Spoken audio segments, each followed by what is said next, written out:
Hello to you once again, everyone watching us from across Cameroon and across the globe. We thank you so much for joining us once again in another edition of Road to A to D.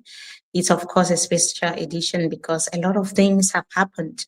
Issa Shurma Bakari has declared himself winner of the presidential election, and the African Union Observation Mission, which visited Cameroon to monitor the 2025 presidential election, has actually issued a statement in the press conference which took place in Yaoundé. That is why we have Augustine. And a lot also is happening in Boya in the southwest region of the country, which is why we have the Rotary to the producer, Jojika Kemwe. Hello, gentlemen. Good evening to you and welcome. Hello, Mimi. Good evening. Hello. How are you two doing today? How are you two doing today? I think everything is good. We're all speaking, hoping for the best. Hopefully as well. So I want to begin with you, Augustine. Actually, the was a press conference which took place in Yaoundé today, and the an African Union observation mission was addressing the media, talking about the state of the 12th of October presidential election in Cameroon. What happened, what went wrong, and how everything took place hitch-free. Can you tell us just in summary what was said at the press conference because you were in attendance? Yes, Mimi.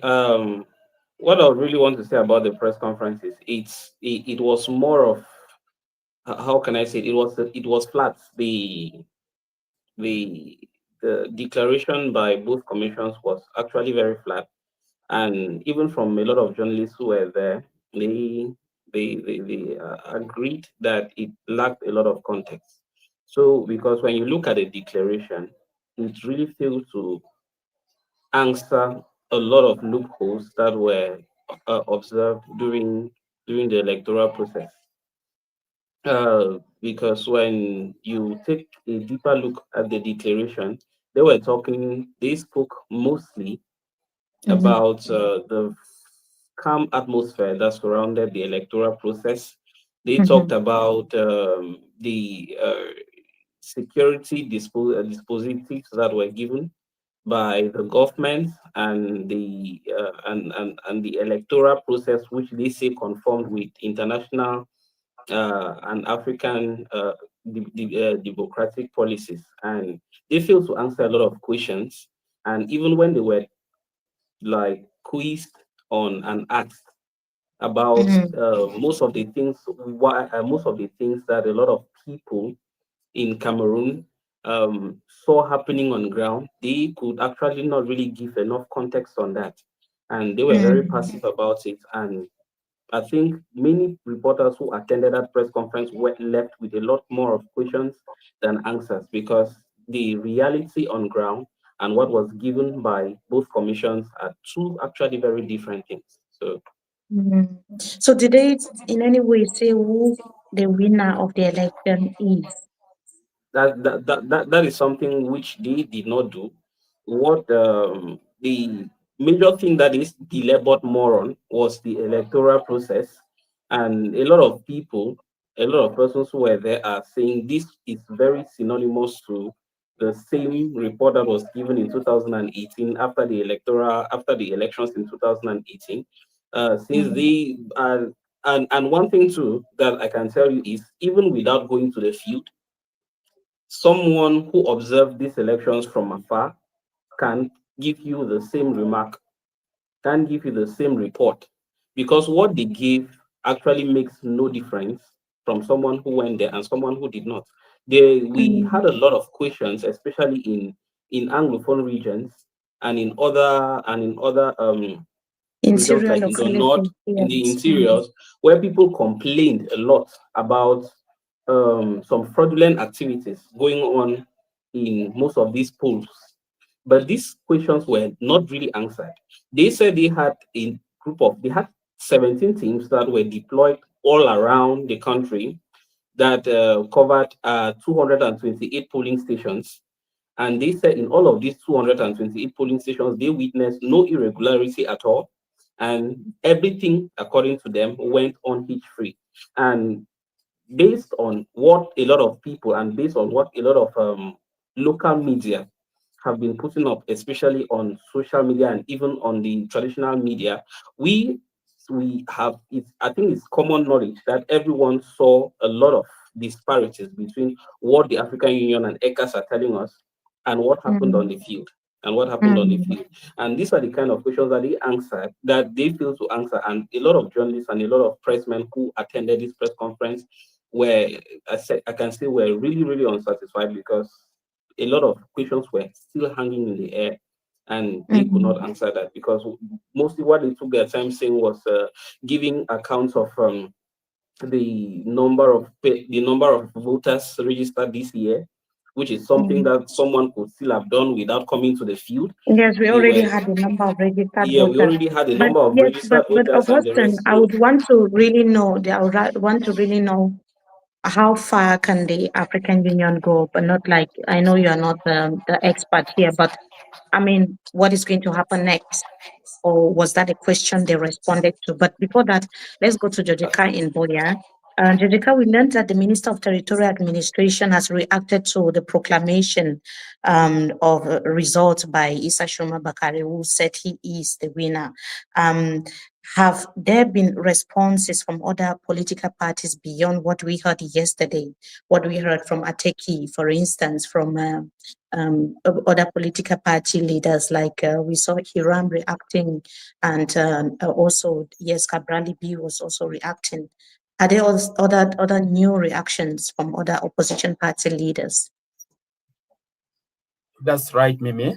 Following the declaration of Issa Chiroma Bakari early this morning that he is the winner of the presidential election that held on Sunday, despite the Constitutional Council, not yet confirming who they, because we know that the process is still going on to actually ascertain who the winner of Sunday's election is. And now the Minister of Territorial Administration, Paul Atanganyi, actually put up a communique in which he strongly criticized and condemned the action of Issa Chiroma Bakari, which according to him is an attempt to actually plunge the nation into chaos and Mhm, destabilize the institution, because the institutions of the republic, because he was actually stating that the law stipulates that only the Constitutional Council has the right to actually declare the winner of the election. However, Atanganyi was also indicating in the communique that there were some irregularities that were actually observed during the Sunday's election, but those irregularities will not be enough to actually take away the fairness of the election that was conducted. He condemned Issa Chiroma Bakari and urged the nation to desist from the claims that the presidential candidate of the Cameroon National Salvation Front is making. And there are some of the statements that he actually made, which has left so many people wondering, especially when he said that people who are actually propagating this false information, especially referring to the Issa Chiroma Bakari, that they will be dealt with when the time comes. And at this moment, people don't know what he means by they will be dealt with. Does he mean that he knows the winner of the election? That is still something that is still to be decided, because we know that the Constitutional Council rightly is the only body that has been legalized to actually proclaim who the winner of Sunday's election is. However, those are some mhm, of the reactions that we have gotten from the Minister of Territorial Administration, who also interestingly stated that Chiroma cannot declare himself winner. Meanwhile, he did not even have up to half of the representative in half of the 30 or the over 30 polling units where the election took place nationwide. And aside from him, we have also received and seen reactions from other parties. And this time around, we are witnessing a reaction from the CPDM, that is the Cameroon People's Democratic Movement, that is the ruling party. In a statement which was put up today, it was actually condemning to the declaration of Issa Chiroma Bakare, saying that while the Constitutional Council is still to actually declare who the winner is, Issa Chiroma has gone ahead and is proclaiming something which is not true. According to them, some of the results have been fabricated and they do not actually represent what is actually on the ground. Yes. So apart from that, how is the atmosphere like in the in the southwest region as a whole? It is an atmosphere of calm. Many people are just patient, waiting to see what the outcome of this election is. We know that the tallying is still going on in the various levels. We don't know exactly where the election officials are with the tallies, whether they have moved from the region to the national headquarters in Yaoundé. However, it is a relaxed atmosphere in Buea as well as in other parts of the region. The people are calm. I have not seen any sign of agitation, but they are well relaxed, following the trends that are ongoing on social media, hoping to see what will be the outcome of this election when the Constitutional Council actually declares. So we are now trying to see how to get Mr. Fabrice Lena, who is our first guest for today. But Jessica, you still have to stay with me while we wait to receive Fabrice Lena. I saw him a while ago. I'm not sure if he's still there. So just bear with us while we try to get him to come on board here and just tell us exactly what the situation where he is also is and how politicians are reacting, what he thinks about the latest happenings in Cameroon, Jessica. But also we've seen there are fake stories going around, fake results also from supporters of the regime circulating. I don't know if it's an effort to kind of water down what Cameroonians saw on the 12th of October, what the polls are saying. How is this being perceived where you are now? Interestingly, what we are seeing from supporters of the ruling party is completely different from what happened 7 years back when the presidential elections held in 2018. I still remember quite well when the main challenger at the time, president of the Cameroon Renaissance Movement, Maurice Kamto, when he declared that he was the winner of the election, Issa Chiroma Bakari at the time too was the Cameroon Minister of Communication. They came out they came out with a statement of which they said that no, Kamto cannot declare himself winner when we have not seen results from the northern part of the country where they believe that it was President Biya's stronghold. But this time around, tables have turned, and we are seeing a situation where the alliance that existed between the National Union for Democracy and Progress and the Cameroon National Salvation Party, it has been dismantled. And these are the key allies of President Kobia who were actually giving him some kind of a lead in the three northern regions. And now, this time around, Chiroma claims that he is the winner of the election. CPDM people, unlike what happened in 2018, where they just put up a statement saying that they were still waiting for the results from the north to actually see who the winner of the election was. This time around, we have also seen them trying to putting up results, trying to counteract probably what they claim are the trends, counteract the trends that are circulating, which are indicating that the presidential candidate of the Cameroon National Salvation Party is leading in this election. So that is actually what is happening. We don't know whether it's an attempt, whether those results are actually true, because we have seen we know that Elecam normally hardly put up results even at the level of the region to the public, because most of those results are only handed to the Constitutional Council. But we are seeing the parties other parties that took part in the election who have actually compiled the results from the result sheets that they received from their polling agents, saying that this is what actually transpired in this place and so on.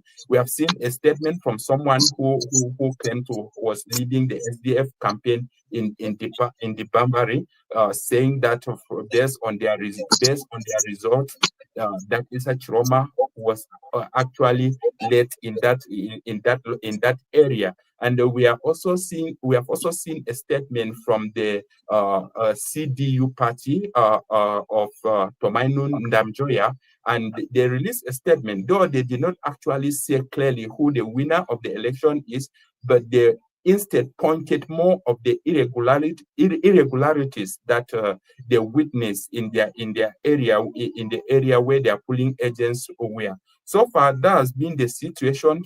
We believe that developments will continue to unfold because we are still waiting for the Constitutional Council to declare the elections. Thank you so much, Jodica. Please just be on standby. We'll certainly be coming back to you for more updates shortly. But now we have Fabrice Lena. Hello, sir. Good evening. Welcome. Fabrice Lena just stepped out, and we see there's also blackout where Jodica is. It just tells us that the lights can be on and off sometimes, and that's the state of affairs in our country. It's just amazing, and hearing how you are giving just the latest updates about what is happening, who is reacting. Just the fact that the candidates who took part in the elections are also reacting is something that is quite encouraging to see. Madam Tomaino Damjoya also reacting. Hello, Fabrice Lena, welcome again. What's happening? Hi, Mimi. I've been trying to get connected. A little bit of connection wahala, but it's quite all right now. I think we can talk. Are you getting me? Yes, I can hear you 5 on 5. So we have some questions today that we'll be looking at. There are a lot of echoes. I don't know where they are coming from. I'm not sure. Okay. If it's from my end or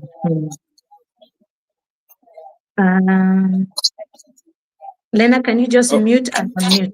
Mute and unmute. Okay. So I think the echoes are from Lena's end. Yes, it keeps echoing. Okay, I have a lot of echo. Maybe those who are listening or watching can tell us. Can you tell us how it sounds? If it's okay, then we can continue. If not, maybe you just have to step out briefly and come back. Is it okay? Not so bad. Okay. Is it better now? It's okay. They said they can hear us. Okay, is it better now? Matters. Yes. Okay. Yes. So we'll be answering so many questions tonight. Can we envisage a peaceful handover of power after 43 years in Cameroon? And what is going to be the role of Issa Shoma Bakari in that? It's not that he has declared himself winner. He is a winner based on the facts and figures that we've been seeing since the evening of 12th of October 2025. MMI can confirm that of all, more than 90% of the results that came in, Issa Shoma Bakari was winning in most of the polling stations. We are still collecting some of the results from people who were in different regions of the country, but we have been seeing majority of the results favoring Issa Shoma Bakari. Fabrice Lena, you have been on the ground as well. You visited polling stations and observed the vote counting process and even the voting firsthand. Can you tell us exactly what you saw? Yes, Mimi, thank you very much for that question. Before the D-Day of the election, of course, I was campaigning for the coalition candidate. But during the election day itself, I deployed myself in Yaoundé 6 Yaoundé 6 municipality. Yaoundé 6 municipality has 315 polling stations. And the major schools that have up to 10 polling offices in the same polling station are schools like Etukebe, Lycée Etukebe, Holy Infant, Lycée BMRC, Jumping Jack, where my candidate, Ateki Seta, voted. So during this day, we decided to form a team that will monitor what's happening at the polling stations and then see live the electoral process. You know, the electoral process in our country is a luxury because it comes after 7 years. It's almost a decade. So for each year participating in presidential election, it's quite an interesting exercise, a learning exercise, but also an exercise for those who are seeking for change, like myself and many others. So as passionate as I am for change, I decided, to join the Commission for Observation and Collection of Polling procès verbal, the return report from our polling agents, but also to make sure that the polling agents that were mandated by our coalition, that's polling agents for Ateki, for Akiri, and for Pelu, were present in the different polling stations that they were ascribed to. So early in the morning, together with the lady of UNDP, we were patrolling through the different polling stations, and it's my observations that made me to make the first post on my Facebook saying that I have observed some of the polling stations not having representatives or complete representatives of opposition political parties, and I was not very happy about that. So after that phase, we tried to replace polling agents that defected from our own side, and we quickly put them on. And by 6 p.m., which is the turning point of the day, we decided now to go around and follow up the counting process.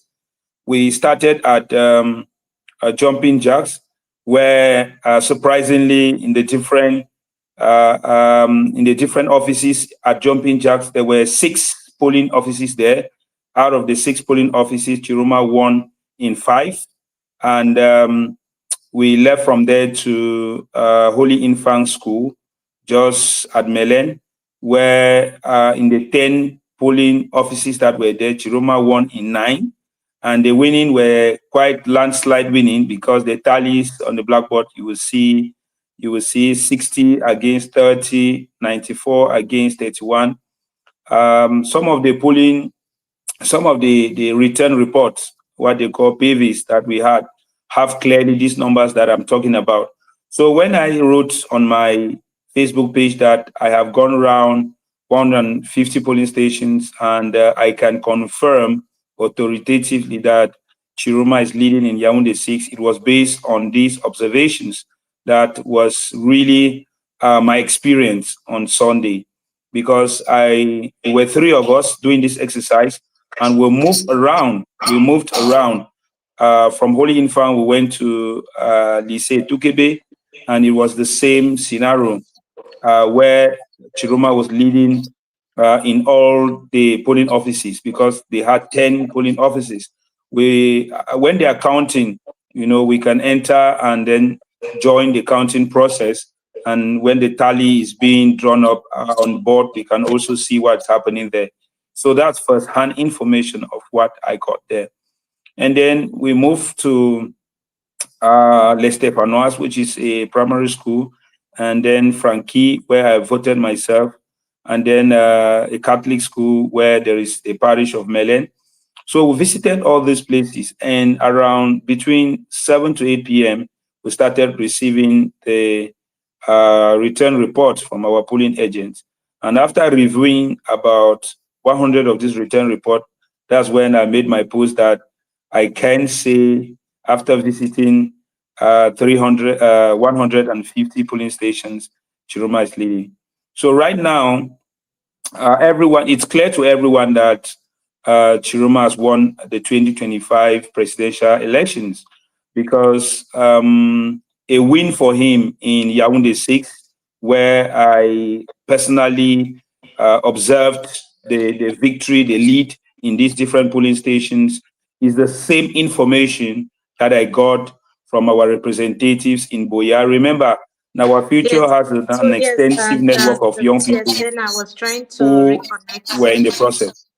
Yes, I was trying to reconnect. It seems like my sound is not good.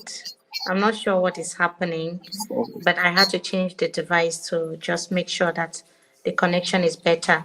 But we'll have to keep the answers quite brief because we also have other people coming on board and we have a lot of questions to ask you today.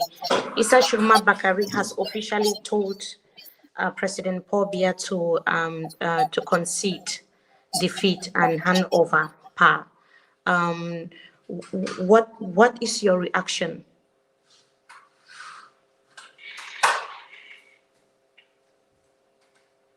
I think he has the right to declare himself victorious after receiving the written reports from majority of the representatives of his political party throughout Cameroon.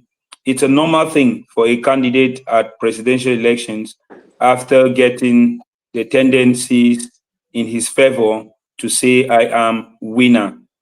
And this does not only happen in Cameroon, we see it in so many other African countries and around the world where a candidate have the right to say that I am victorious based on the reports that I have received so far. And I support this statement also because, from my own observation, first-hand observation, what he's saying is true. So if my case is the same case from Boya, from Bamenda, from Douala, from Marwa, from Garwa, from Gaundere, and then the first votes from the diaspora also showed he won landslide, then he has won. And our context is such that the people in power, the ruling party, have been so comfortable in their place of being in power that they don't conceive it accepting or But conceding do defeat. you see President Paul Biya actually doing that, conceding? He has to. He has to. And this is why, for me, and in my opinion, he has to be pressurized to do so. International media should remove the word Chiroma is claiming victory and say Chiroma is victorious. I mean, why is it that when it comes to Cameroon, people try to use euphemism to describe the situation? Chiroma has won the election, and that is what should be carried as headline throughout the world. And we're calling on world powers to recognize Chiroma as president-elect and congratulate him as such. And this is the message we're sending out there to President Trump, to President Macron, to and so on and so forth. They should recognize this. And it's only in Cameroon that a less than 30 million population and less than 4 million voters result, it's delivered after 15 days. This is absurd. I mean, in Nigeria, that is quite larger than us, they get their results 48 hours after elections and know already their president-elect, and in so many other places around the world. Just recently, this same year in Malawi, we saw President Lazarus Chakwera congratulating Peter Mutharika, who comes to power through a transparent process. Cameroon should learn from these people. In Senegal, it was the same thing. It's not as if our population is too large that it's a complex thing. Yeah, the complexity here is the ambiguity that the system in place is creating in order to carry out their machinery of fraud through this their appointive DO and SDO system that are complicating administrative procedure and putting their unnecessary bureaucratic stuffs to So make you sure don't that they believe you so overturn you think that if it return. takes up to 2 weeks there will be some sort of fraud, we will not have the exact results? The purpose for the delay is to cause fraud. That is So it. what The do you purpose of think, the what delay should is to cause fraud. Cameroonians do now? Because Issa Shuma Bakari has made that Exactly. official This is the thing. statement. What can Cameroonians we need to, Cameroonians yeah, start doing? What should Cameroonians. Cameroonians do? Yeah, Cameroonians need to stay mobilized, stay on the alert, and we need to build already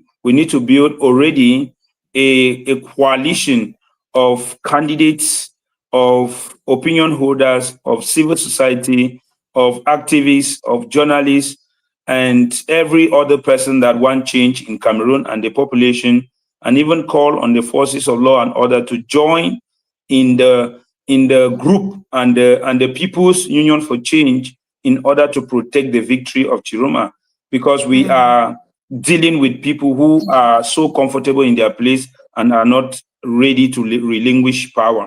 So this is the way forward. The way forward is not to stay comfortable that you went and cast your vote on Sunday. People are currently meddling already with your vote that you casted. People are currently using pen to just erase the figures and put something else.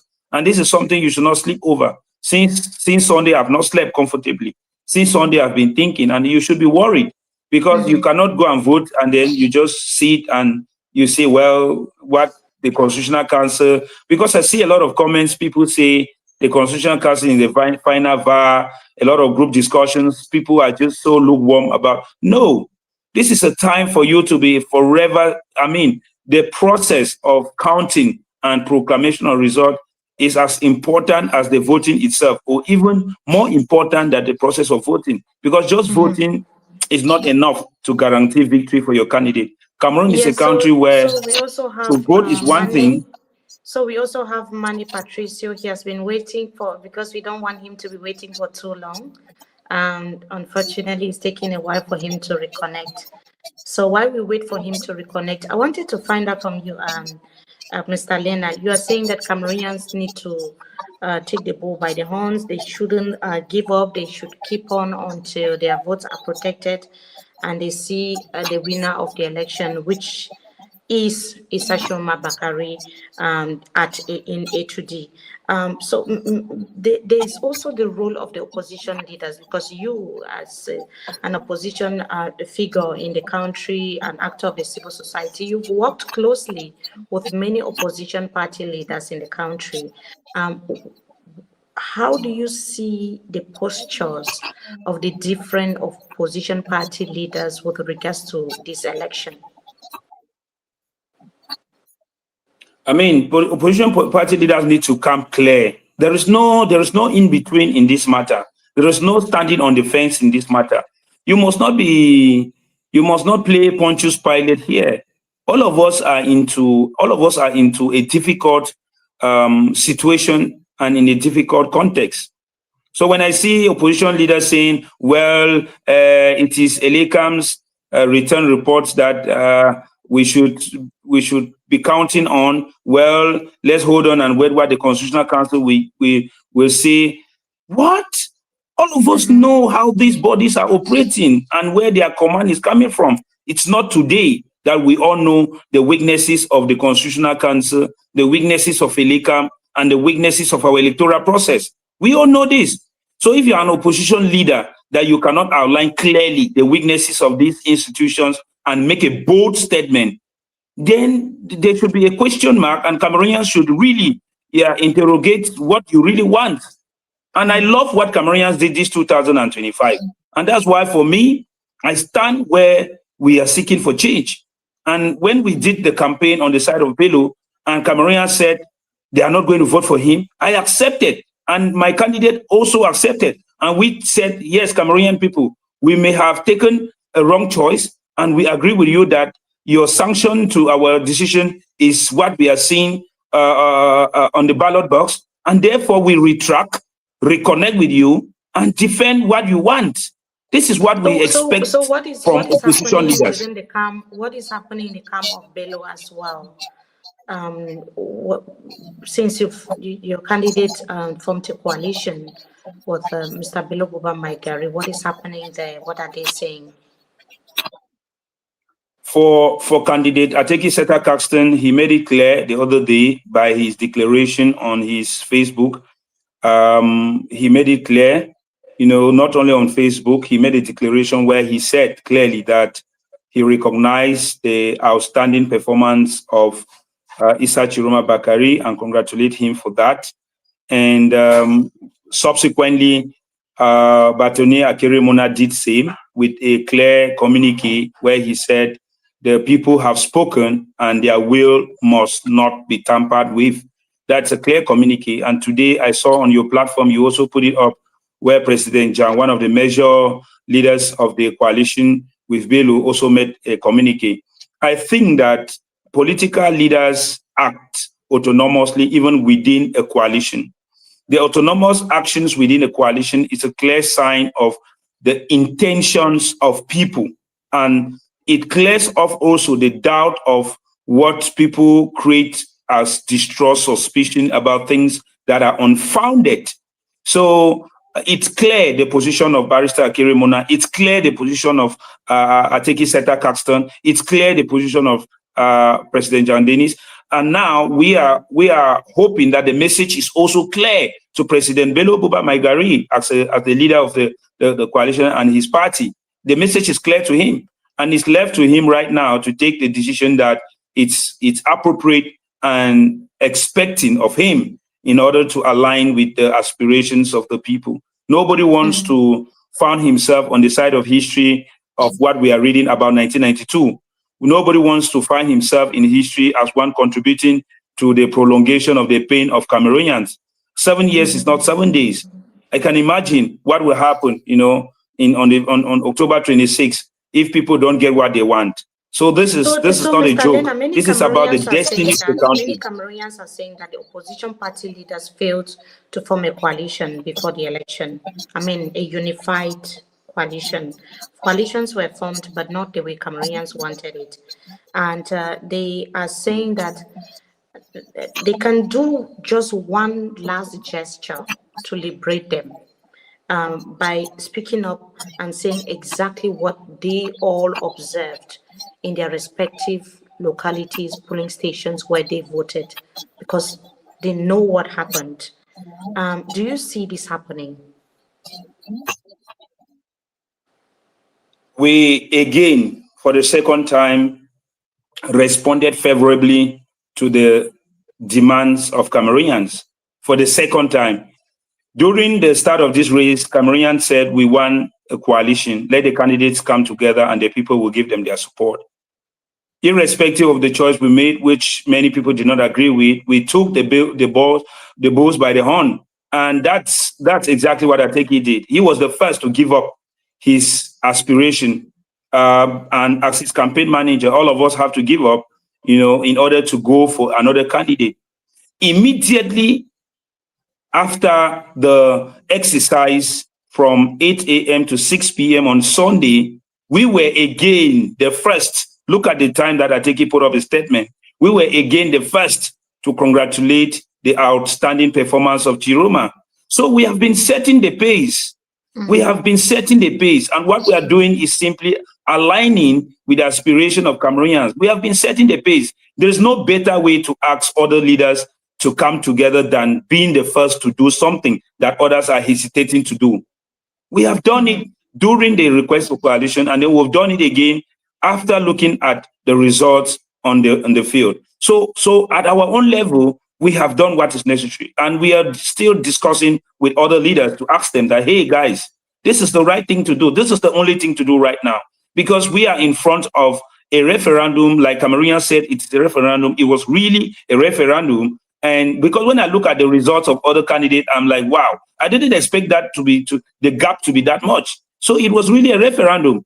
So if it is a referendum, as people have said it, instead of killing your political career by insisting to stand off a kind of isolationism position of saying, yeah, you're not going to make a statement, we cannot. Our systems that we have is a system of what they call rapport de force. Be it Elecam, be it Constitutional Council. And this rapport de force comes when voices are united. And that's why I made the statement that we shall establish a united front to defend the victory of the people. Who are the we? We set example in this case, and other people are joining. We expect that Capra Libi, we expect that Joshua C, we expect that Hiram, we expect other people to review, to discuss with their various teams and take the necessary lead to join us. I mean, it's the thing to be done, because don't forget that if we don't solve the problem of democratizing Cameroon in 2025, we are postponing something that we should have done in 2025 to another year again. Let's not do this. because what was postponed in 1992 is what it's holding Cameroonians up to date. And I don't think that we should keep on again playing the issue of dancing to the institutions that are not helping us and then postponing the agony of the people. That's my opinion. And I think opposition parties need to really take the stand and come forth for a common plan of action to defend the people's victory. Yes, so because it's echoing, I can see people saying it's echoing from my end. Jojika, please go ahead with Fabrice, then I will reconnect with the other device, even though the camera might not be the best. Okay. Just continue, yes. Okay, just to first of all add that latest development that we're seeing, the UNDP has released a statement of Fabrice Lena. I don't know whether you have also seen the statement. You were part of the UNDP team, and the UNDP has actually acknowledged and congratulated Issa Chiroma Bakari, and stating that they are looking forward to work in collaboration with Issa Chiroma Bakari for a prosperous nation. The UNDP has equally acknowledged its failures in this election, and looking forward to examine where it went wrong and try to see how they can regain their strength again. Aside from the UNDP that has also released a statement this evening, we have also seen a statement from the Social Democratic Front. Joshua Osei, in a statement, has just indicated, yes, the people have spoken, and he is urging that the sovereign will of the people should be respected.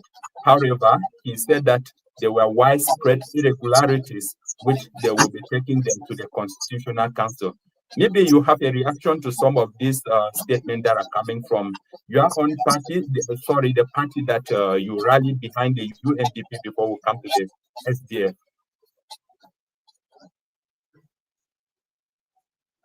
Yeah, thank you so much, Josika. I think that the statement of the UNDP was a fake news.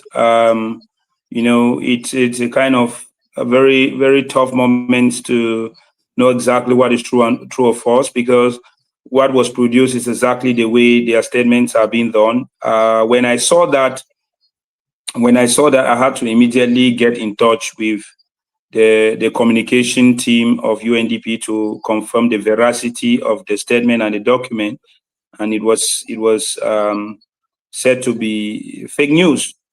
And the same with the statement of PCRN signed by the President Cabral Libi. So I also got in touch, and it was confirmed to be fake news. This is a moment where we have to be very vigilant, and it's politics, and sabotage can come from anywhere. Sabotage can come from within, from without, and even from the enemy camp, let's say from the adversary camp. So sabotage can come from everywhere. And people just need to make sure that documents containing party letterhead and signed by authorities of such parties need to be confirmed before being published, especially for journalists and web journalists. That said, I am personally not satisfied with statements that are made with, let's give it time, let the Constitutional Council do its job. I mean, the Constitutional Council has never done any job favorable to Cameroonians since its creation, apart from, coming to say erase a verb, or coming to say they are standing with what the party in power it's saying. This has always been their position and the way they act. And I think that at one point there is what we call internal and external pressure, a pressure from the voters, a pressure from the people of Cameroon, the pressure from the opposition leaders, those who have weight, those who have influence, those who matter. So the fragmentation, divide stuff need to stop. We need to go as a united front. So if I were to make a statement, I would just say, let's vote up more. What if the official results contradict what you saw in some of those polling stations? I'm not sure what is happening today with the sound. It will simply mean if the result is not. Can I go ahead? Yes, please go ahead. Go ahead, please. Yeah, okay. So I was saying that if the result is not in favor of Chiruma, it simply means fraud and nothing else. You know, the three northern regions, it's landslide victory for Chiruma. Yaoundé, the capital, it's landslide victory for Chiruma in most of the polling stations. Northwest and Southwest, you know, it's landslide victory in the major urban areas, except for those areas where there were low turnout, and then the elites could always play their game of fraud as usual. And in most of Mr. the Lena, major thickly populated Mr. Lena, and high voter turnout areas in the country, Chiruma won. So there is no gainsaying that we should be waiting for official confirmation to give us another kind of information. That will simply be fraud. There's no other thing about that. It's fraud. It's clear. This is a clear win for Chiruma. A clear win for Chiruma.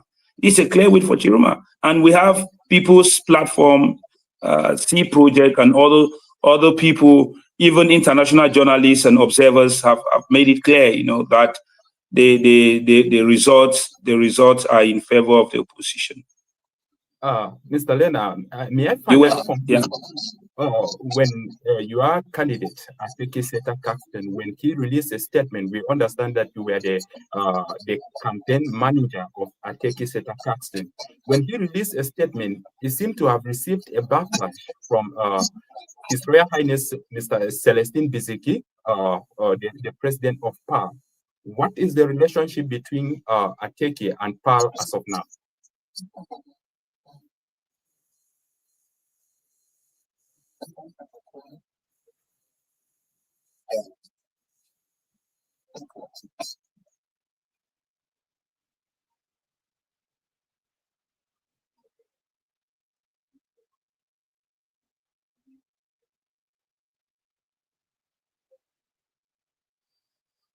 So I think we've lost Fabrice Lena there. We will try to just have him. Fabrice Lena. Cameroon is bigger than Ateki Seta Caxton, and Cameroon is bigger than the president of PAL. So to answer to your question, the communique that was made by the PAL president was not in favor of the candidates that the party invested, for the simple fact that the candidate spoke the truth. And in this case, truth is what will set Cameroon free, and not playing the game of pleasing individuals. We are grown past that level. Yes, even at my level, it's not about pleasing any individual. It's about Cameroon that we want to save. And this country is bigger than people. We should move away from the politics of personality cult, politics of 30 years old party leaders, and so on and so forth, to try and make an appraisal of what needs to be done for us to get to that change. Even inside the coalition for Bello, we made it clear, and at one point in time, that if the change doesn't favor you, Bello, we will go to the direction that the change is in favor. And that's what we are doing right now. So you can see that our position is on Cameroon and for change and for the sovereign people of Cameroon, not for individuals. Yeah. That's interesting. For those Cameroonians who are watching you now, what message do you have for them? What is your message to them? I would tell Cameroonians that we have come to the critical phase and the most decisive moment in the life of our country and in the life of decisive politics as a people. For all those who gave their support and endorsed Chiruma, this is the time for you to act. For all those who voted Chiruma, this is the time for you to act. For all those who are who voted other candidates but wanted change, this is the time for you to act. For all other political leaders, this is the time for you to be united. This is the second chance for unity. We had unity for coalition. We can also have unity to defend the people's vote. To Cameroonians in and out of the country, I will say that we need to draw a plan of action of how we get the victory of Chiruma concretized together as a people. The institutions we have in the country are halfway trusted institutions. based on the people that incarnate these institutions, based on the behavior and the attitude of the leaders of these institutions. And we have to make it clear to them that we are not going to have goodies in case our will and the verdict of the people's sovereign will is not respected. What if in the next 24 hours, the President of the Republic does not concede? What is going to happen? I don't know. But for me, I tell Cameroonians that I am the first thing is to bold up and speak the truth. Truth has never had two ways of saying it. That is the first thing. That's why I keep on saying that, it is these people have been too comfortable. They will not just accept defeat like that. They have been too comfortable. It's just like someone that has been given something for free and the person doesn't really know the value of that thing, and the person found himself so comfortable that even to take care of that thing, the person doesn't. Cameroon is a jewel that has been given to someone who does not even know the value of that jewel. This is the kind of people that are managing this country. Because when you look at the country and everything in it, its people, the resources, and the way it's being managed, you weep. You weep for this country. You weep for the leadership of the country. And therefore, this kind of person who managed this kind of very precious gift carelessly, nonchalantly, without any hope of giving chance for another person to also manage it or show how they can manage it. It's not by their will to give. There are two things involved here: internal and external pressure. Internal and external pressure. Even when you look at the attitude and the posture and the words that is always used by the Minister of Territorial Administration, I mean, that's not governance. That is reign of, that's what they call reign of intimidation, using harsh words, spine draining words, as if you were talking to students that came late to school or are being disobedient in a class. Mr. Fabrice, then is that Cameroonians are not ready to let go. But we thank you so much. We'll certainly be calling you up again, because a lot of people are resonating with what you are saying this evening. So we'll be happy to have you again very shortly if you have a moment. But we have another guest who is waiting, and see you just very soon. Thank you so much, Mimi. Thank you as well. Thank you so much. So that was Mr. Fabrice Lena joining us from Cameroon, and he is talking about the need for the opposition leaders, actors of the civil society, all the pressure groups, and Cameroonians in general to mobilize their efforts and ensure that the winner of the election, who is Issa Shoma Bakari, is finally given his place at the Itudi Palace. He says that it's going to be a tough task ahead for Cameroonians, but giving up should not be an option. On Sunday, we had a guest who came from outside Cameroon. He was speaking a lot of things that people wanted to hear, and he had a lot of advice for Cameroonians. We decided to bring him on board again. Mr. Paul Ejime, good evening to you. Thank you so much for coming back. Thank you, Mimi, for having me. So on election day, you told Cameroonians not to fall asleep and let their votes be stolen. We are going to pick up from there and continue, because a lot has happened. The elections have taken place, and now the main opposition candidate, as far as the election is concerned, Issa Shoma Bakari, is the winner. He made a declaration today telling President Paul Biya to concede. We are not sure when that is going to happen. What do you mean exactly by that when you were saying a warning against Cameroonians not falling asleep, making sure that they stand and defend their votes? What did you mean by that?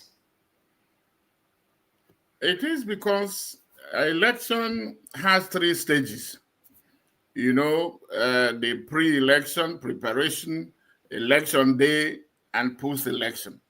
And rigging or crisis can come up in any of these stages. So all the stages are very important, because from experience, politicians can rig when you are registering, and then they can rig on the election day. Another phase is then the post-election. That's after the election. And that is where, and it's a critical moment. in election in Africa, because elections have become sources of crisis and conflict in Africa, and they shouldn't be, So the Africans, from my experience, they know how to win, but they don't know how to lose, because they go into it. They some people call it do or die. It's a life and death, but it shouldn't be. In fact, in some places, you see soldiers or the security on the field as if the country is going to war. That tells you that is a red flag, that it is not a normal thing for Africa. So we should cultivate that, discipline, culture of learning how to win and then how to lose. So I was saying that it's not enough to go and vote. Yes, to register to begin with, then vote, and then protecting your vote. How do you protect your vote? To make sure that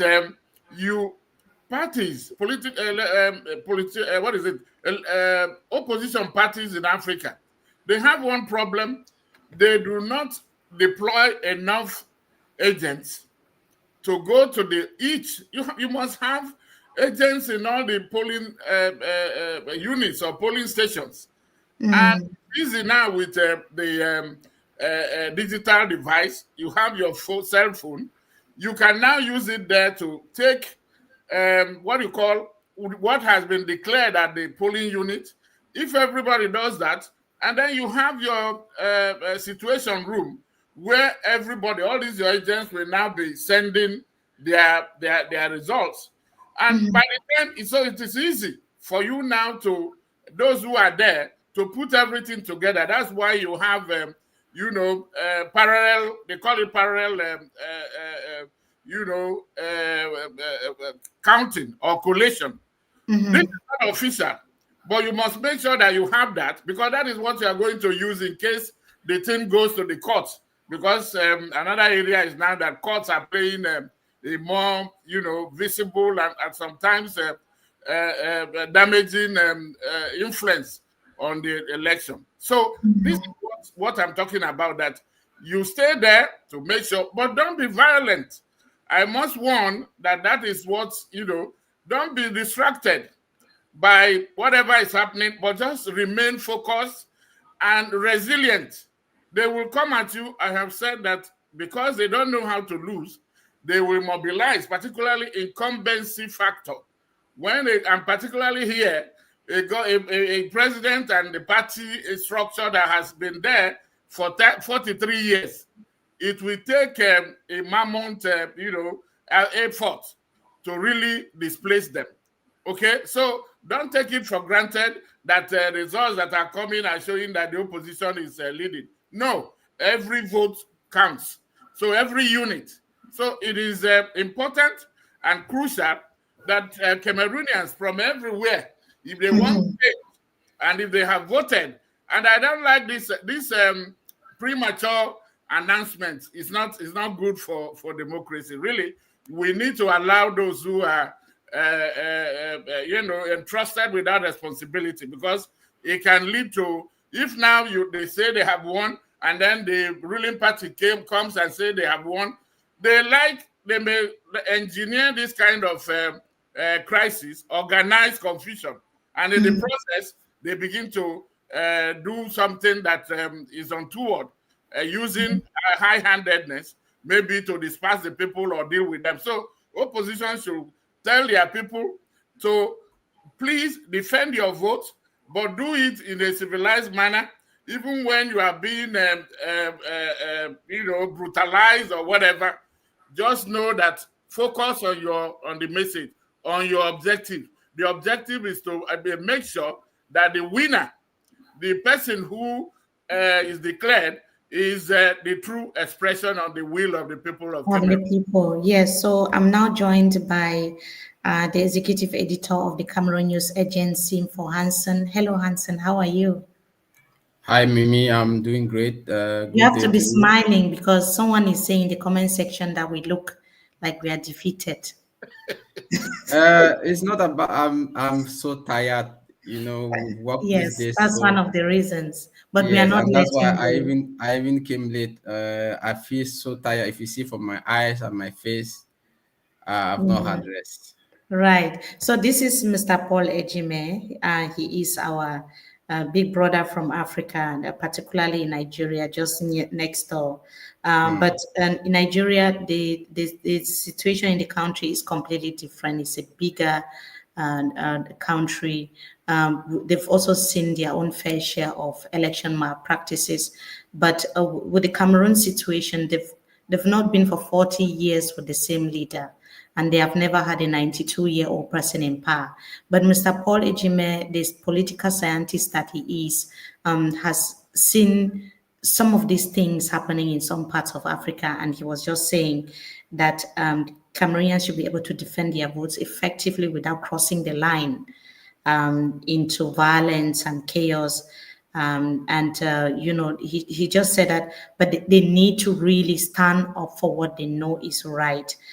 Before Hansen steps in to ask a question, I just wanted to find out from you, what are some of the red flags that you're already seeing with the situation of Cameroon when we are talking about election malpractices, so that people should know the magnitude of what is happening in the country now? I think the question is for Chanji, right? For Chanji, right? you, For some of me, the red flags that we can okay. already see in Cameroon. No, I'm not on ground to tell, but I have told you what happens. At times there could be vote buying that happens, very discreetly. People being, incentivized or manipulated to vote for in a particular way. There could also be, it can happen, intimidation. Okay, security people not on, and then not securing. There is what you call secrecy of ballot, secrecy of voting. Where it is, you do not make it. Nobody should see where Nchanji is voting or where Mimi is voting. When you go there, it's supposed to be a closed place where you do, and nobody should be telling anybody where to vote. These are elements that are run against, fair, what we call credible election. The other thing, the security. They are supposed to secure the vote and the people to make sure that miscreants do not come, because in some places they snatch ballots or they come to cause confusion. Maybe if somebody knows that he or she does not have a majority in a particular place, they can go and cause confusion there, so that maybe the results there could be either be cancelled or something they say declared inconclusive. These are some of the areas, and so allowing free people, how much was it done?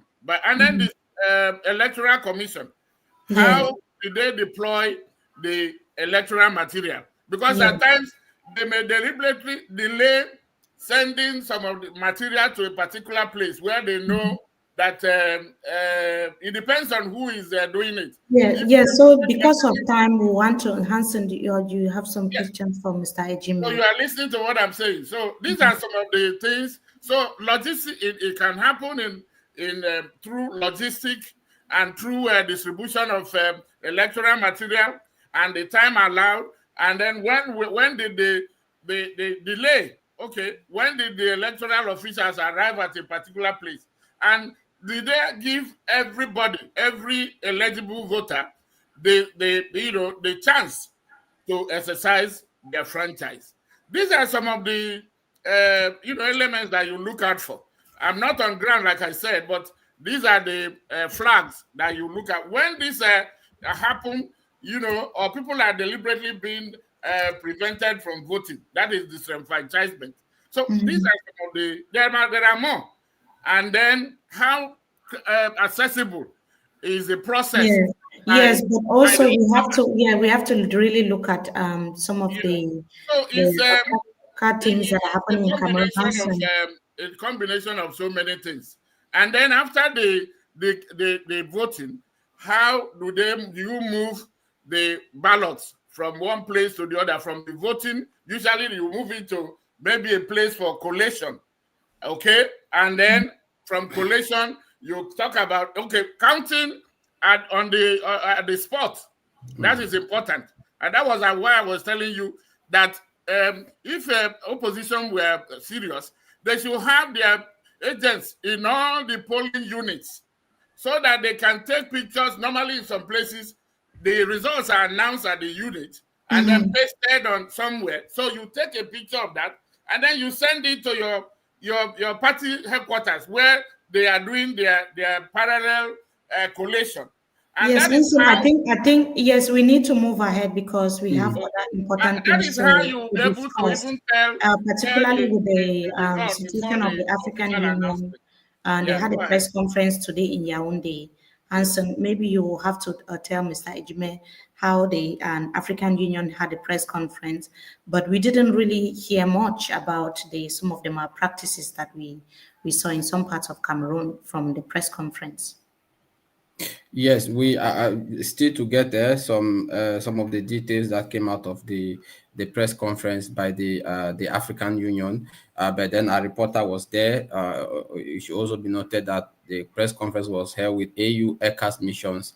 They looked the peaceful election. They said it was peaceful. The Joint Election Observation Mission of the African Union, AU, and Economic Community of the Central African State ECAS concluded their mission in Cameroon, stating that the just ended presidential election was largely peaceful. That's according to them.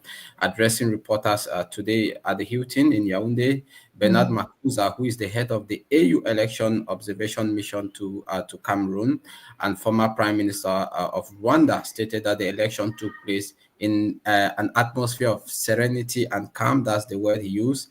And answering the question from us, from our editor, a Cameroon news agency who was present there, Makuda explained that even in the Anglophone regions where a 1-month lockdown was declared weeks to voting day, it was only lifted today. Voting was also hitch-free like in the rest of the country. Of course, it's interesting to know that about more than 40 election observers took part in the elections that ended. But they said everything was free and fair. But when you listen to these testimonies from election observers, we now begin to question what is really the essence of election observers, looking at some of the malpractices that we've been able to enumerate, even during some of these live streams that we have been doing. The African Union Observation Mission, we have ECAS, like you said. If you're talking about 40 election observers with all the things that we saw, especially in interior localities. Now we are wondering, how credible can the election be when we have observers not speaking or saying the things that were seen in some parts of Cameroon? Mr. Ejime, I just wanted to find out from you, there are a lot of question marks around election observers and what they can really do to ensure credibility when it comes to elections in dictatorial regimes like the situation in Cameroon. How far can they go? Does it suffice to just say that the elections were free and fair and credible? And it ends there? Okay. This is the issue. I've observed election, in so many places with ECOWAS, in so many countries. And the problem is also that people misunderstand the role of the observers. There is what you call an election, you have election observation and election monitoring. Usually when you observe, you just observe, like the term goes, you observe, record what you have seen, and then send to those who have sent you on that mission. But when you are a monitor, that is when you can really question what is going on. And we don't seem to have monitors around because many countries will not allow that. But there is a difference between observation and monitoring. And so what am I trying to say? That the job and the role of the observer is actually limited. You cannot interfere. A monitor can interfere, but an observer cannot. You are just there to observe even when you have incidents of violation or violence or whatever, you notice that, you record it, and then make a report of it, and then say, the idea is so that the next stage, there will be an improvement, okay? And I can tell you that 40 is not enough for a country like that, but they are just then they can only report what they have seen. You know, they will go to certain polling stations, a couple, and report from there, and then use that to extrapolate. At times, of course, you cannot get the real picture, but you are now giving, and the role of the observer is to add value. You know, their presence at times will make people to do the right thing because, they will say, even their presence. But that is not enough. I think the greatest responsibility lies with, of course, you have also national or local observers. Those ones in, what is it, social, civil society in all the countries, they normally have a number. There is what the Yaga Africa, for instance, in Nigeria and other places. And then there is the one in network of in Ghana. So I thought that Cameroon should have something like that. That should be able to deploy more local observers to also they cannot cover all the polling units or polling centers, but at least have a number that should be representative from which they can now project. You know, you can only project at this moment. You are not allowed to announce the result. It's the Electoral Commission or whoever is the authority that's allowed. So the role of electoral, I don't know whether I have explained it as you can get it. It is actually limited. They are working under what you call terms of reference. Their modus operandi is not to interfere in the operation of election. It's not their role. Yes. Yes. Yeah, go ahead.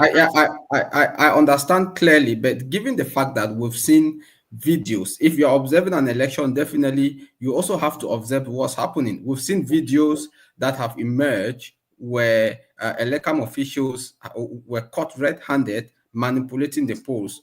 Can't the regional bodies, the AU and other observers, equally say something about this? Yes, they are supposed to do that in their reports. For instance, usually EU and others, Commonwealth, what they do is that they have what they call preliminary reports. In fact, in some cases, they have done a lot, what you call, ECOWAS does that a lot, what you call preventive diplomacy. For instance, in Benin, at one point in one election, they were asking that they must have particular identification before they voted. But when the ECOWAS observation came, they noticed that will delay or cause problem. They now said, no, let anybody, if you have a national identification, you can vote.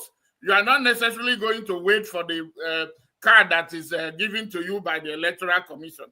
I think these are some of the on-the-spot, interventions that you can do, all right? And then, for instance, you can give a report maybe by midday to say that you have observed certain things here, there.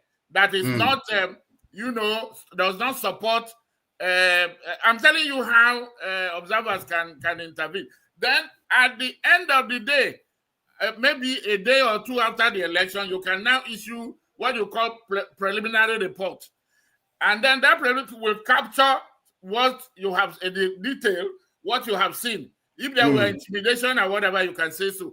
Then your final report is the one that will be used. You can quote it, opposition can use that in court, if it's going to court, to say, relying on what the observers say, that these are the infringements or the violations of the law that will make the process, not to stand, not to be called credible.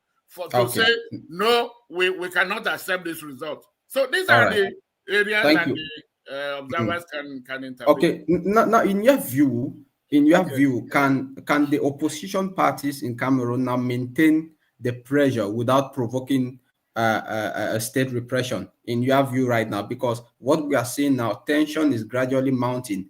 Do you think that the opposition can maintain this pressure without provoking state repression?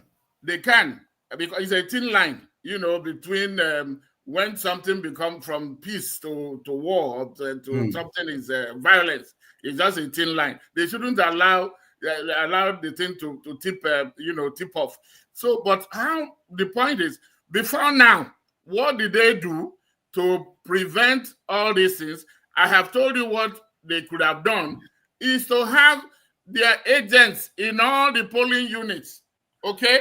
Because if at your polling units, you notice that 70 people voted out of 100 that were registered, and you captured that in your, with your phone, and you send it out, or it is written, it is pasted on the wall, and that happens in all the polling stations, whether no matter how many they are, and your men are there to do, or your women, your agents are there to do the same thing.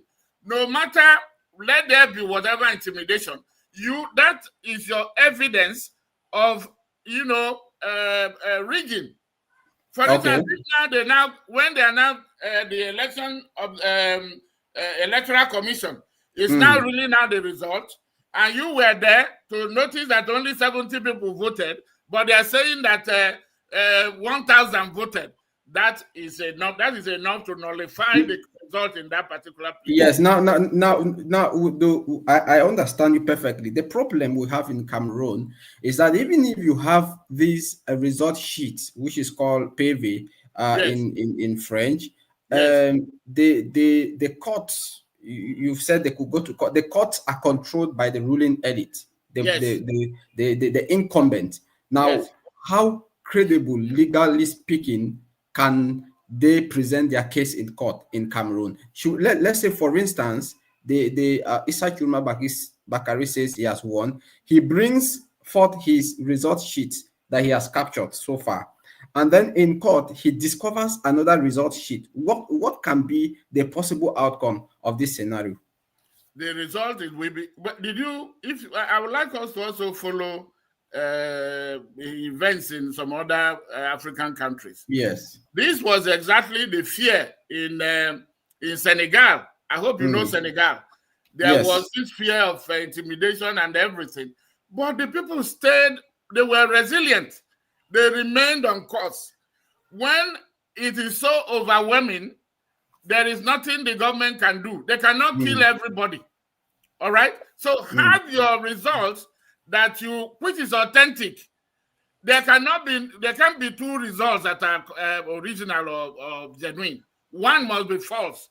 So by the time you now have this evidence overwhelmingly in your favor, there is, apart from what you call the legal verdict, there is also the court of public opinion.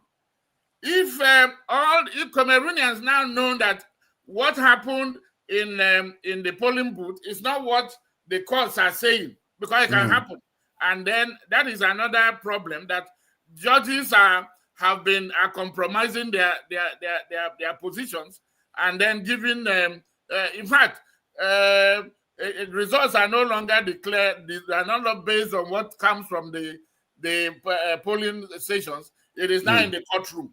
Even so, let Cameroonians and let Africans persist, remain focused, gather all this information and use it, and continue the advocacy, continue the protest.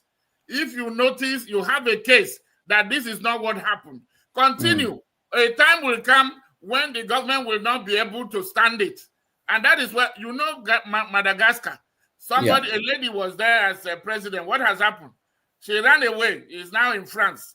So don't be afraid. Citizens must perform their roles, their functions.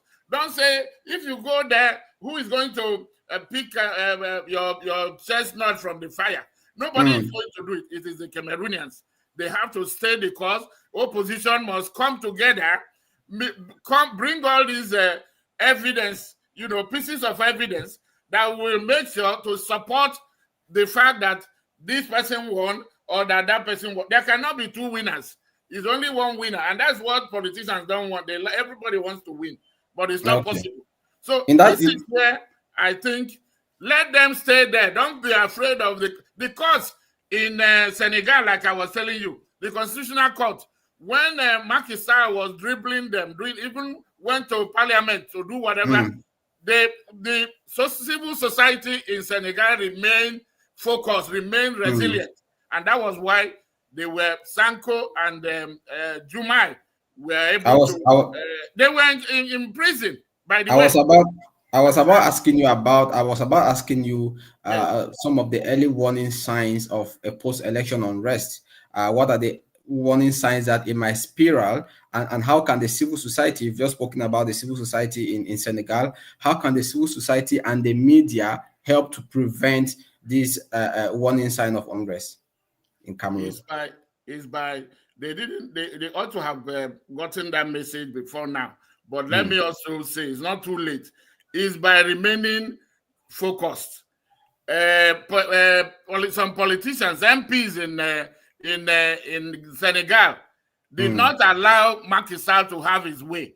Of course, so if they are going there to change or do anything, and another thing is the governments, they know they want the opposition to cross the line so that they can use that opportunity and then clamp everybody in jail. They should not fall into that into that trap.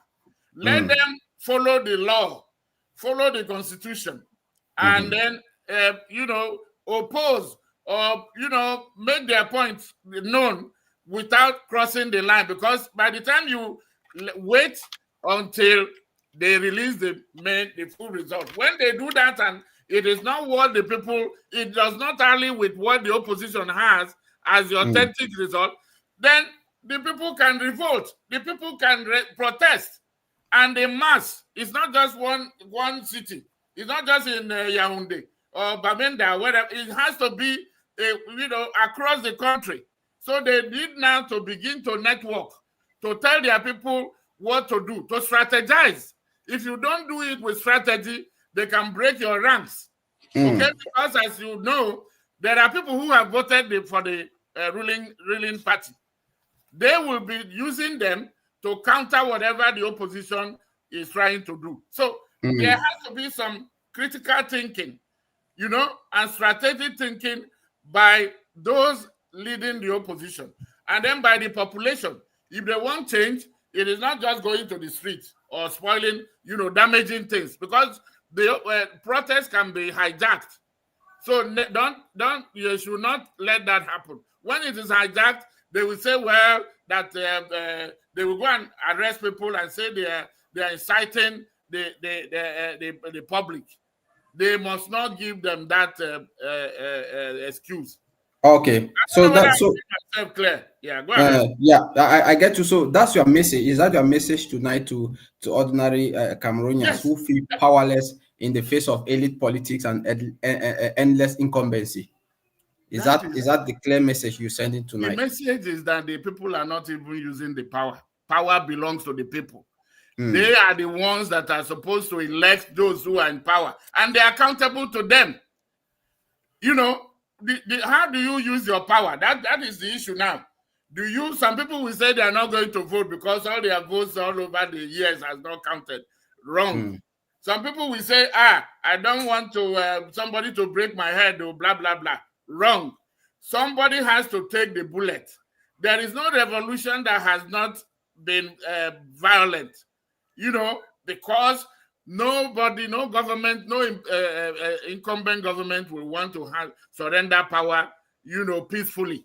But be careful not to join them in waiting in the trap they normally set for you to now begin to be violent or let even they can instigate it. Okay, so the opposition leaders, the civil society, the media, and then the voters themselves, ordinary, there's nothing like ordinary. Citizens, they have power. You can change government, without using the gun. Okay? Well, tell me, all the protests that you have always had that the military has always come to hijack, it starts with civilians. Okay? The one in Madagascar, it wasn't the soldiers that started it. It was the civilians that started it before the military, but military rule is an aberration. But it is because the politicians make peaceful change impossible. That is why the soldiers come in. And even when the soldiers come in, it's not their duty to rule. They are not wired to govern. They should just do whatever it is they have to do, if they are not also trying to perpetuate themselves in power, like the three, some of these places where you have military coups. Do what you have to do and return to the barracks. Your role is to protect the country from external aggression. It's not to intimidate the people. It is to, protect. Okay. Government's role is protection, and then of the people, giving them security, and then providing all the what good governance should provide: good schools, good infrastructure, roads, medical, and everything, and then human rights, rule of law. You are protecting your human right to assembly, right to life, right to own property, right to move. In all this, do you think Cameroon is ready for a democratic transition, or are we still in the preparatory phase of awakening civic consciousness right now? I mean, when you look at what's going on, it's very easy to resign to fate and say, well, you know what it is, laissez-le bras. You don't want to do anything. Nothing can happen. That is playing to the hands of the ruling party. You have to come out. It is something that requires, staking your life, putting your life on the line, and every other person doing that. Don't be afraid. Your country, nobody, President Biya does not own Cameroon more than you do, or more than Mimi does. It is your country. You stake a claim to it. And how do you do that? By exercising your civic responsibility, registering to vote, voting, and then fighting to protect your vote. And if everybody does that, but you know why the politicians are succeeding? Because they know that many people are lackadaisical. They don't want to, they are afraid. Some of them don't want to care. They say politics is dirty. No, it is too serious an affair to be left to politicians alone. Everything you do is political. Man is a political animal, and so is a woman. Okay? If you leave it, you don't do it, it will be done on your behalf. In fact, not voting is also casting a vote against yourself, because the people that will take power, or if you boycott, the people will take power will make decisions that will affect you. So why don't you participate? Citizen participation. Okay. And then representation is important. Go there. Don't leave anything to anybody. For 43 years, he has been there. In fact, from being a prime minister to president. Is he the only one in the country of millions of people? No. So, but what is happening is that some people are eating from there. And those are there that are guarding him on because of what they are getting. But the majority of people are suffering. Let that majority, come together and dislodge these few people that are holding the people to ransom. All right. Thank you very much, Mr. Paul Ejime. Thank you so much, sir, for joining us. Thank you. It was amazing having you. Well, you are treating me as if I have all the answers. There is no silver bullet. Yes, but yes, it's good to have an expert opinion. Yeah. But remember, have an expert opinion. Yes, because if things go wrong in there, it can affect Nigeria, my own country too. Thank you so much. That is why we think that Cameroon should get it right. And I wish you luck. Thank you, and God bless you. Bye. Thank you very much. Yes, so we have our next guest who has just arrived. Hansen for Ben Modo is going to be joining us in just few seconds from now. But we also have Honorable Joshua Osi, who has reacted to the presidential candidate of the Social Democratic Front Party. I'm just trying to kind of summarize what he has said. The message of Honorable Joshua Osi is as a result of is a closing message at the end of the 2025 presidential election, where he thanked and acknowledged all the supporters of the Social Democratic Front for the outcome of the election. He also acknowledged that the Trends are very clear, not in his favor, he admitted, and he accepts that the people have spoken and that the verdict of the ballot is very, very clear. Honorable Joshua Osei says that he commits to respecting the sovereign will of the Cameroonian people, emphasizing peace, stability, and democratic principles above personal or party interests.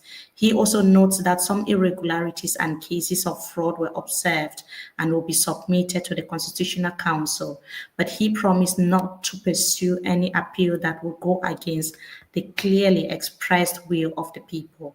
And he also reiterates that his campaign goal of digitalizing Cameroon's public administration to prove transparency and efficiency is a reform that he says remains very essential, not just for him, but for his party, the Social Democratic Front. Honorable Joshua Osei has also urged the Constitutional Council to urge the Constitutional Council to publish the exact results of the 2025 presidential election. I'm just trying to just make sure that we get his accurate words so that we don't get any facts distorted at all. We have to quote him. But, there were also allegations for Hansen Chanji that some monies were given to some opposition party leaders, including Honorable Joshua Osei. But he has come out to say clearly that he is not aware of that, and that those are just unfounded allegations. Another institution that has reacted is the Cameroon Bar Association. In a letter that was signed issued today, actually, the Cameroon Bar Association has strongly condemns what they have described as acts of post-electoral violence reported in some regions of Cameroon, especially in the north and the far north, after the presidential election took place in the country. The bar has expressed deep concerns about the excesses, intimidation, and malicious public statements, including those from some institutions, as well as the spread of harmful publications on social media that, according to the Bar Council, could endanger peace and trust and public trust in the democratic governance in Cameroon. The Bar Council also is calling for calm and restraint and adherence to legal procedures during this tense post-election period. The communique urges Elections Cameroon and also the Constitutional Council to demonstrate integrity, transparency, and Republican duty in managing the electoral process in Cameroon. The Bar Council emphasizes that the will of the people, as expressed in the polls on the 12th of October, must be upheld and respected. So we have the same words coming over and over again. And now we have Mr. Ben Modo. Hello, sir. Good evening to you. Thank you so much for your time.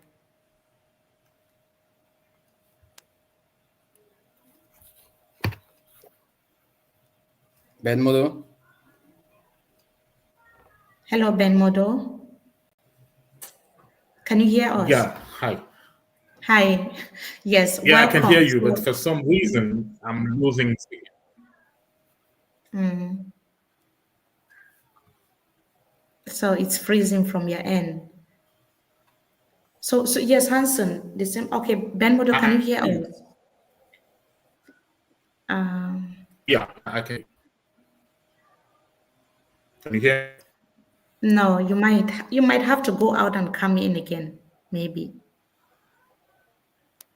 Just briefly, it might get better. I think that our guest has to go out and come back. These things happen with technology. Is never the best wherever you are. Certainly, Ben Modo is not joining us from Cameroon, so a problem wahala dina outside. So Hansen, we've heard from the Cameroon Bar Council and the Social Democratic Front presidential candidate, Honorable Joshua Osei, saying that the will of the Cameroonian people must be respected. What do you have to say about those statements? Well, the Joshua Osei was very technical in his outing, not to say Issa Chirma has won or Biya has won, but we would have loved him to clearly say that this is in the favor of this person, because the statement was very opaque. Him just saying that is not in his favor, and then leaving it to leaving Cameroonians to continue wondering about. I mean, as one of the main opposition parties that has a name, and not in terms of the numbers that we saw in the polling stations, I think he would have said it openly that is in favor of this person, so that all these speculations that people have about the declaration of Issa Chiruma Bakari will be put to rest. But also we know that he's trying to play safe. And remember, the SDF had said they have 31,000 observers in all the polling units. And hey, maybe the SDF has results that they have with them, and they are just waiting on what the Constitutional Council will announce, and maybe they might help the opposition tomorrow in the person of Issa Chiruma Bakari, who is a frontline contender and has announced himself as winner when it comes to post-electoral litigations. Yes, Mr. Ben Modo, welcome. Can you hear us now? Yeah, I can hear you now. Yes, welcome, and thank you so much for your time, even though we invited you last minute. Yes, Thanks so for having me. we're just finding out, we have the same words coming over and over again, especially from institutions or opposition leaders who are not clearly saying that Issa Chiruma Bakari has won the respect of the will of the people. What is your reaction?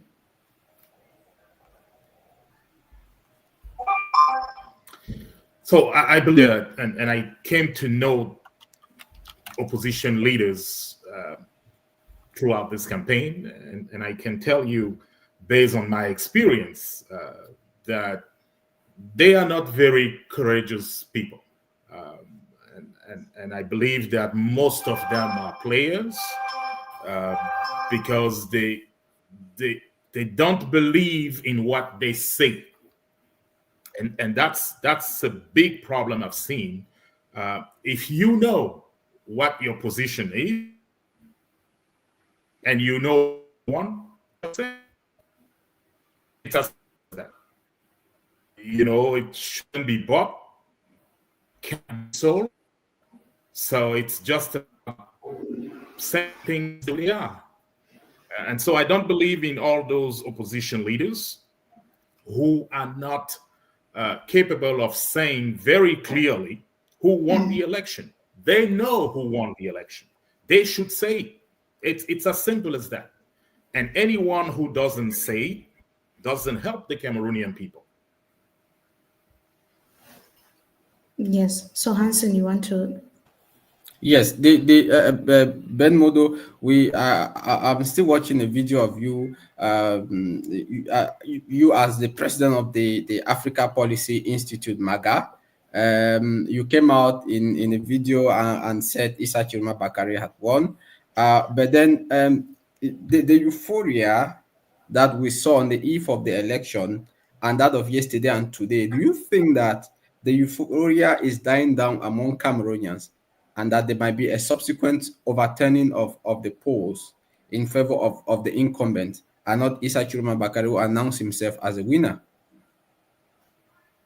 Well, there are a few things happening in the background, and those are things that lead me to the conclusion that there is nothing whatsoever Cameroonians should expect from the Constitutional Council. Let me just take one example. In the Adamawa region, we saw a swing of about 60,000 votes from Chiroma to Bia. 60,000. So if they keep doing that, and we are still deep diving the results in far north, where we believe that the swing is going to be even larger than the one in the Adamawa region. So based on that, and 2 days ago and yesterday again, we received reports region where some people, and the name of the CEO of Canal Plus came out specifically as the person paying other people to change the election. So based on all of that, we believe that this election is being rigged. The results are out, but they are doing everything to rig the election and to proclaim Mr. Biya president. And that's why we think that Cameroonian people should stand up and make sure this election is not stolen. If the Cameroonian people waits on the government, waits on the Constitutional Council to declare the results, you guys are going to be surprised, because they are cooking a winner as we speak. I just told you about 3 regions. I'm hearing things from the center region where CPDM is trying to convince people that Chiroma only won in a number of polling stations in Yaoundé. That's impossible, because the procès-verbals in places like Yaoundé 3, Yaoundé 6, they say a totally different story. So whatever they are cooking right now is not going to be accepted, and it will be a mistake from the Cameroonian people to sit back and watch this election being stolen. It's happening as we speak. Yes, when you Look say at that Douala. Cameroonians should not, They are yes, reducing the margin. I'm sorry? yes, when you say that Cameroonians should not sit back and see the results, the election results stolen, what can the people really do and at the same time avoid chaos and Maybe violence? they should take the streets. They should do it, and they should do it in a very big way.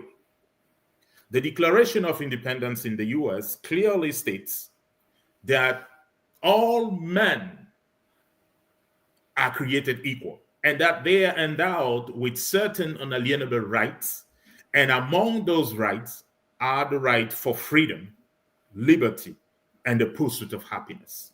The Cameroonian people is being deprived of those rights as we speak. They are kept prisoners in their own country. That cannot be right. It should not be right. The people of Cameroon must stand up and stop this fraud that is being committed by Mr. Biya's regime as we speak. They should do it quickly, because in the next few days, it may be too late. So the time to do it is now. So when you say do it, you mean a peaceful protest or a peaceful outing? Let me put it that way. I believe that if we have one in Yaoundé and Douala, when you look at the procès-verbal, you understand what just happened in Cameroon. They decided to retire Mr. Biya. So those people, the same people who went out and voted Mr. Biya out of office, should take the streets. Let me tell you, in Douala, Chiroma has 83% of the vote. 83% of the vote. And Douala is 73% of the littoral region. 73%. Mr. Biya had 80% in the Mungo division. So if you take Douala and Mungo, you have those two places represent about 91% of the population of the littoral region. And I just gave you the scores. And you're talking about hundreds and hundreds of thousands of people. They should go out and stop that nonsense that is happening. Because if they don't do that, it's over. In Yaoundé, it's the same thing. The same thing. So at the time when the Minister of Territorial Administration is threatening people and left, right, center in press conferences, issuing statements threatening people, what would you tell Cameroonians? What attitude would you want them to adopt? Well, Ms. G is part of a government that was just retired by the Cameroonian people. So he's not relevant. He's no more relevant to this situation. This is the man fighting to keep his job. And in that fight, he's just doing everything he can to change the results. Is that the person Cameroonians are going to rely on? I don't think so. Cameroonians should understand that this minister, this regime are out, and they should claim their victory. No one's going to do it for them. No one. No other country will come in and try to make it happen. Cameroonians need to start by fighting for their lives, the lives of their kids, the lives of their people. They should stand, and then everyone else can come in. That if they sit at home watching this nonsense going on, well, Mr. Biya, and that is what Mr. Biya wants. He wants people to think that, okay, listen, they need to stay home, do nothing, and other people, he knows that if Cameroonians stay home, there will be no help.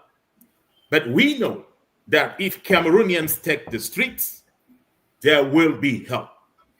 So my message to Cameroonians is this is the time to make it happen. If you want to be free, if you ever needed or wanted to be free in Cameroon, this is that time. Because if this is missed, that regime is going on for another 20 years. And Cameroonians don't deserve that. So what is your message to other opposition party leaders, some of leaders of institutions, organizations in Cameroon, because they also have a powerful voice in their respective communities? We have like church leaders as well, actors of the civil society. We also have we have so many leaders and across the country. Many of them are currently very, very silent. Before the election, we heard some of them calling for a free and fair election, others calling for coalition. But since the 12th of October, many of these institutions have been absent. What would be your message to them? First, the political parties, they need to man up, and women up for that matter. And they need to own this for the sake of the Cameroonian people. They cannot be silent. I see what they're writing. Oh, come on. They have a system that was just retired, that has been retired by the Cameroonian people. That system is actively working as we speak to steal elections. And what are they writing? They are writing nonsense, almost all of them. You know who won the election because you had people in those polling stations. So you know who won because you know you didn't win. So if you know you didn't win, you know who won. Why can't you just tell people the truth? I mean, when will they say the truth to the Cameroonian people? When will that happen? When? If they cannot do it now, in such a time, when are they going to do it? When do they plan on doing it? So now, in one of your posts, you said that there was a coup that was in preparation. Can you elucidate on that? How sure are you that there is a coup in preparation? So the Cameroonian government has identified a number of officers, is working with a number of officers to bring in the army if the people have their way. So let's say the people right now succeed in pushing Mr. Biya's out. Mr. Biya's plan is to have a number of officers in the army stage a coup to keep the power within their circles, and that's why we said this will not happen. We have seen it, we've heard about it, we know what they are doing. It will not work. Mr. Chiroma has now been elected president of Cameroon. It's clear, everybody knows it. Mr. Chiroma needs to be the president in Cameroon, in the facts. Yes, There when is you talk no about going around that. yes, when you talk about people taking up that responsibility, there's always that necessity for someone to lead and others follow. What do you see really doing that for people to then say, okay, of course they know about what happened in their respective localities on the 12th, they saw the results, and they are currently seeing how things are being manipulated. It's true that Elecam has not spoken, the Constitutional Council has not spoken. When you say that people need to act before these institutions come in, how is that going to manifest in concrete sense? Number one, we should have at least 1 million people taking the streets in Yaoundé, and as many people doing so in Douala. This is important. It's crucial for the people to take the streets. That's step number one. When that step number one happens, you will see Mr. Biya will not have over 3 days in power. This is the time for Cameroonians to reclaim their freedom. They should do it. They should take the streets. They should occupy those streets to make sure that this week Mr. Biya is out of power. If they don't do that, Mr. Biya will steal this election, and he has time. So he has time. The current plan is, okay, Mr. Biya, they impose Mr. Biya. If they succeed, there's going to be a constitutional change, and they will have a vice president there who will be appointed by Mr. Biya. That's their plan. So the Cameroonian people know they elected Mr. Chiroma.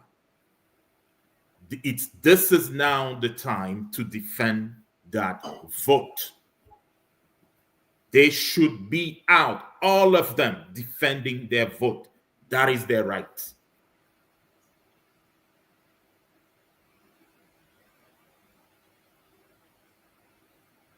Yes, Anson, you wanted to come in? Yes, I wanted to come back to the issue of the military coup. Now, do you think that what you've said is similar to what we saw in Gabon? But do you think that the population will welcome that idea? Because in Gabon, they were very happy. They will welcome the idea of the military, and they are even he succeeded to become a civilian president. Do you think this scenario can happen? That is what they're trying to make happen there. But the reality is that Cameroon has a winner in that presidential election. We know who the winner is. Mr. Chiroma is the winner. He should be allowed to lead the country. He cannot be stripped of that. He cannot be pushed aside by a military system. When we know that the people, the officers leading the coup, are actually part of, they are accomplices and friends with Mr. Biya's regime. So they are doing it to allow Mr. Biya to go out the way he wants to go out. And that's not what the Cameroonian people need at this point. They need a president. They elect a president, and the president should be the president. Yes. Now you've brought in the role of international organization and communities and international community. Now, I just wanted to ask, what do you think is the role of the international community in all this? Should the international community step in to say the opposition has won? This is how it's supposed to be. Should they start talking with the opposition, Issa Chiroma, who said he has won, or should they wait for the Constitutional Council? Which way should the international community follow, given that they have also been monitoring what is happening on the ground? I believe that this is simple, right? Step number one, the people of Cameroon must take the streets. There is no going around that. If Cameroonians want to be free, this is the time to fight for their freedom. When they do that, and the whole world sees that it's being done, everything else will follow. But number one, it has to start in Cameroon. I don't believe that it should be other people coming in to impose something. The Cameroonian people know who they elected as president. They need to show it for the world to see it. It's as simple as that. Yes, So I see some people saying in the comment section that that Issa Chiroma Bakari is supposed to hold the hands of the people. What is your response to that? When they say should hold the hands of the people, what do they mean? Mr. Chiroma came out yesterday. Like leading the people, and then they would follow. Okay, That's let me say something here. On election day, Mr. Chiroma had, voted, and he was on his way home. While he was on his way home, they sent a team of military members. They were following Mr. Chiroma, and the idea was to kidnap Mr. Chiroma on his way home. When the people accompanying Mr. Chiroma saw that, they called the people, and the people came in between the commando that was there to kidnap Mr. Chiroma and Mr. Chiroma. That's how Mr. Chiroma escaped. So until the time I'm speaking here, they don't know where Mr. Chiroma is. So when we say Mr. Chiroma should hold the hand of the people, this regime is trying to kill him. There is a price on his head. If they see Mr. Chiroma, they will kill him. It's as simple as that. Mr. Chiroma came out, claimed his victory. That is what he was expected to do, and he did it. Phase 2 now is for the people to do what they're supposed to do. If they do that, Mr. Biya is out this week. This week. The people of Cameroon need to show the world that who they elected. Who they elected. Because you have Mr. Chiroma saying, okay, he was elected. We have all the numbers. We know he's the person who got elected. The government has those numbers and is trying to change those numbers to elect or to appoint Mr. Biya. I mean, the people of Cameroon need to stand up. This is that time. There is no going around that, brothers and sisters. There is no going around that. If the people of Cameroon don't stand up now, Mr. Biya is going to be president again. So, and I speak to people in the international communities, and I can tell you what they are telling me. They are telling me, hey, guys, we are not coming in to fight your fight. You fight it, we come in to help you. This is that time for the Cameroonian people to fight their fight. This is it. This is it. This is that time. For 43 years, they've been waiting for a time like this. That time cannot arrive and they stay home. I believe that it will not be responsible for the people of Cameroon to stay home. So every Cameroonian within the country or out of the country should do everything in his power to help. If you are in the diaspora, this is the time to help. They have logistical issues there. I was speaking to a number of people. I mean, they have logistical issues. Enough money was already spent to make sure that there will be internet and things like that. But people need to make sure that they help the people on the ground.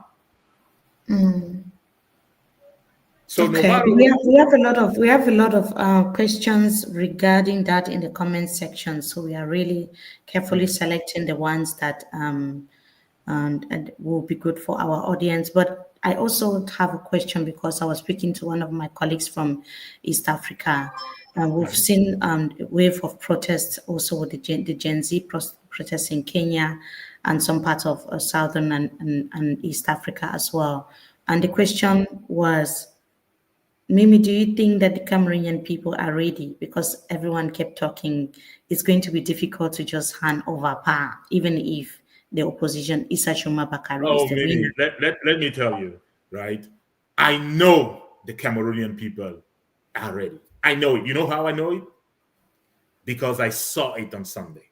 That's what I wanted to say, actually, because what I saw on Sunday was something we have never seen before in this country. And you just took it from my mouth, yes. I know they are ready to do it. I know. I saw it on Sunday. You saw it on Sunday. And they need to do it now. And sooner, the sooner is better. They need to do it now. Mr. Biya should not be president after this week. He should be out of power this week, not next week, this week. And the way to do that is to giving enough work to his army. You know, look at Garwa. The folks in the northern part of the region, they are doing their job. They are doing what they are supposed to do. And how is the government reacting? The government is now sending all the troops up north. And if there is no help from the southern part of the country, you are going to have the whole army in Garwa. And it might be difficult for the people of Garwa and Marwa to keep up that fight.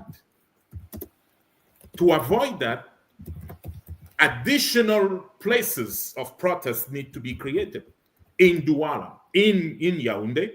And if those two regions come out and start the protest, the government will not have enough resources to handle the northern part of the country at the same time, and handle the center region, and handle the littoral. So that is what is going on right now.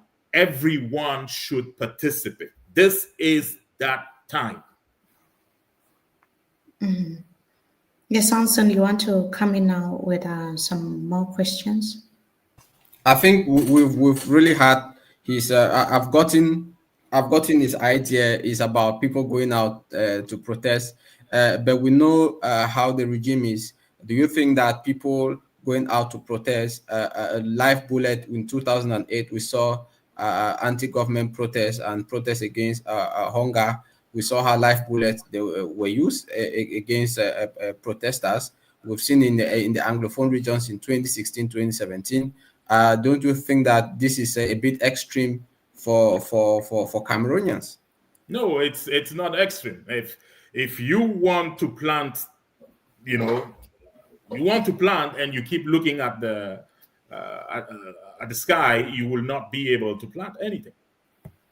The problem is there. We know that this regime is violent.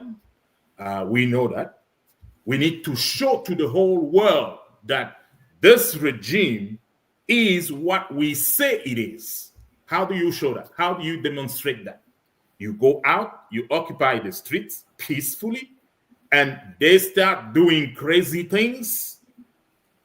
Then it gives food to what we are saying, what we are telling the international community. When we tell them Yaoundé is full of crazy people, they need to see that.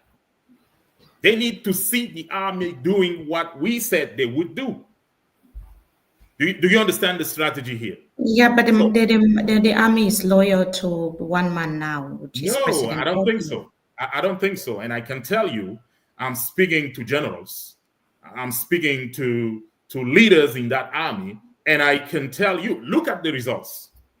Look at the results of the sites, the polling stations within the army. Mr. Biya lost over 60% of those polling sites. What does that tell you? It tells you that even within the army, they are not that great. They believe that change is needed.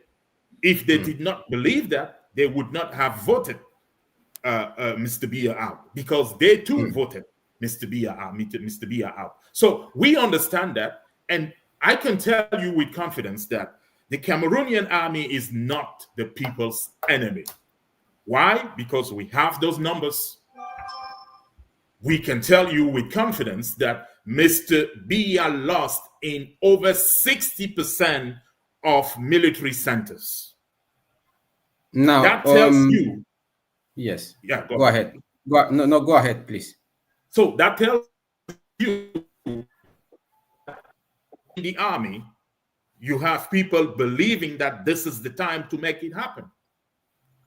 So the people of Cameroon cannot go around that. It's not possible to go around that. He has the army. I believe the government in Nepal also had an army.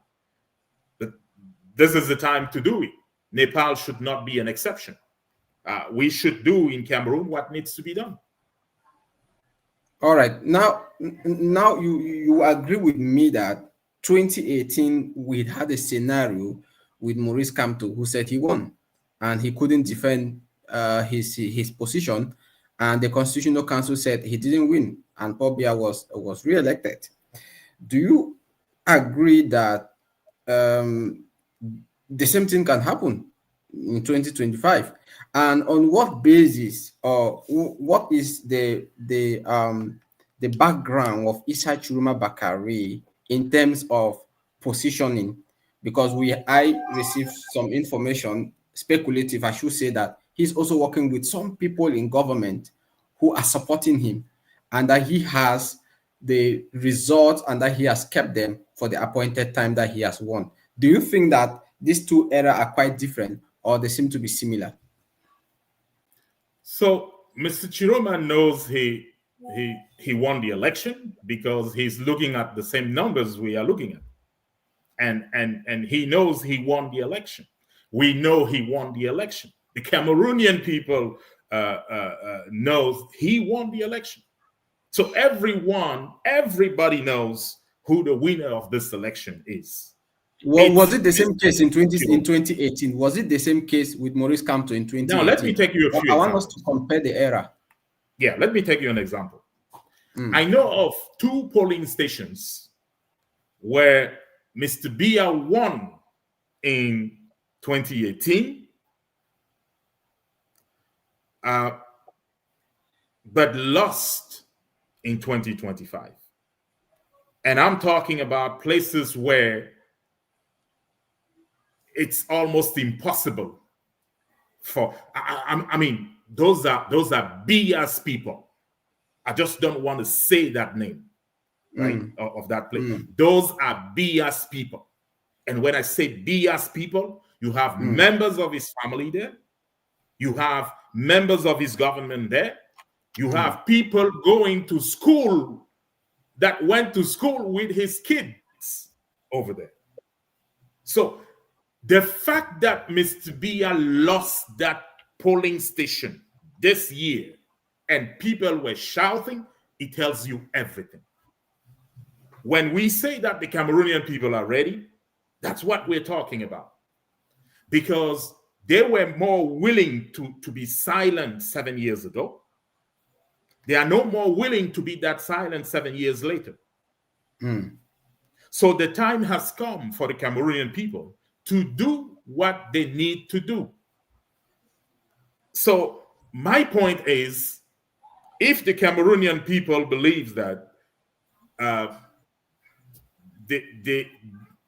they will wait at home, then they will have to go with 7 more years of Mr.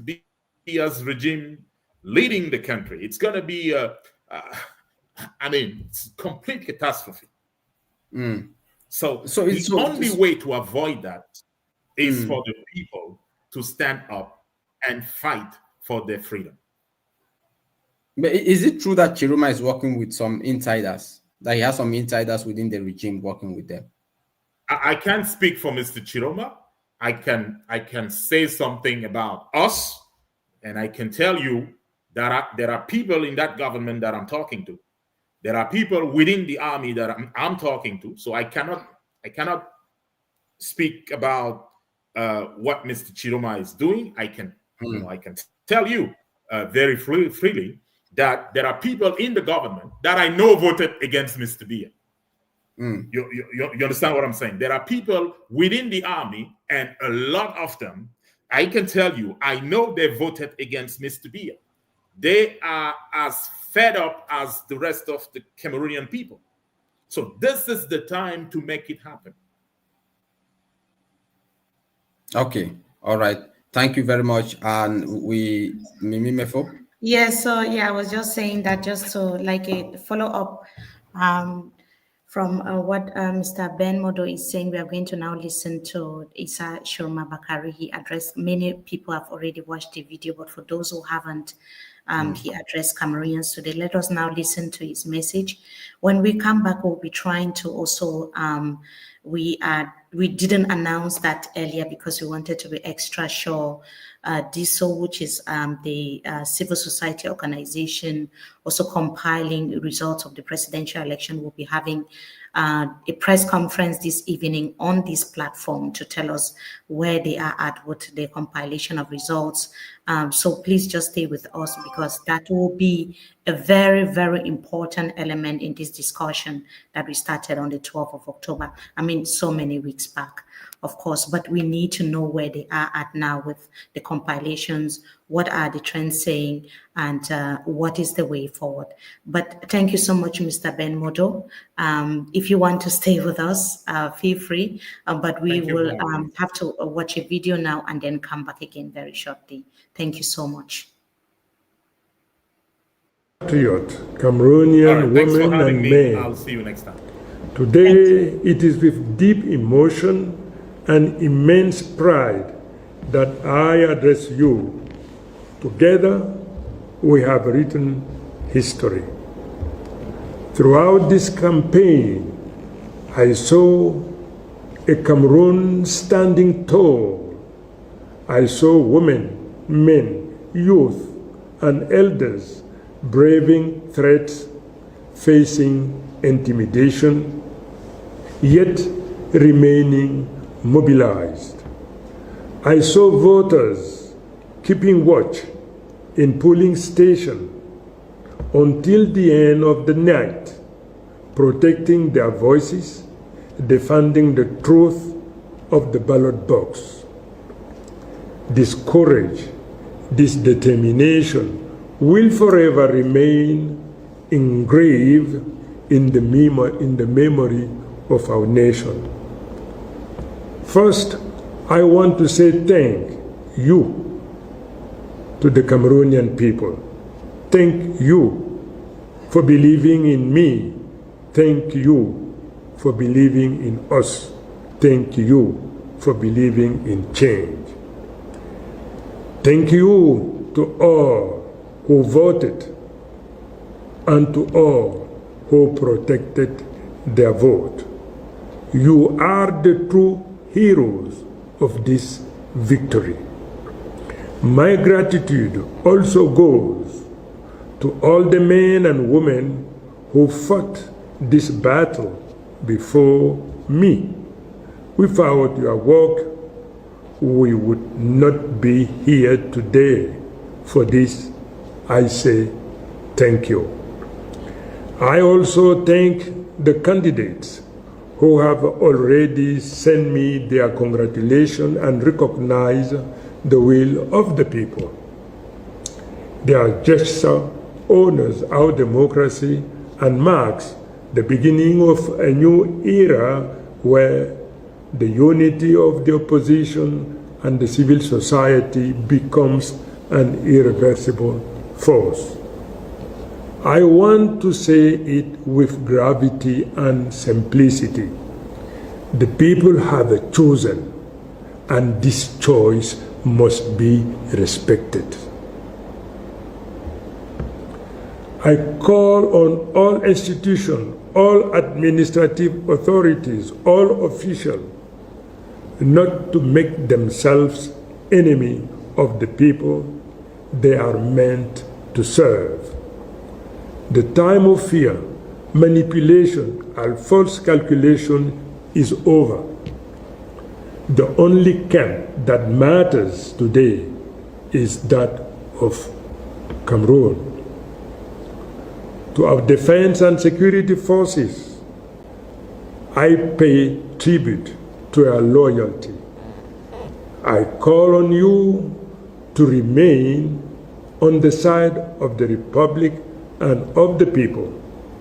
Do not let anyone divert you from your sacred mission to protect the people, not a regime. To the youth of Cameroon, I say, the future belongs to you. To our teachers, our workers, our farmers, our soldiers, our journalists, our diaspora, I repeat, you stood firm and you won. Together, we will turn the page. Together, we will reconcile our nation, rebuild our institution, and open the path to a just, dignified, and fraternal future. In the coming days, I will share with you a detailed report of your vote by region as compiled from the result publicly posted in accordance with Article 113 of the Electoral Code in polling stations across the countries and the diaspora. These results deeply moved me. They show that this victory goes beyond my person. It is a clear sanction of the regime in place and a plebiscite in favor of immediate change because the victory is overwhelming. My dear compatriot, the whole world is watching us. History is observing us.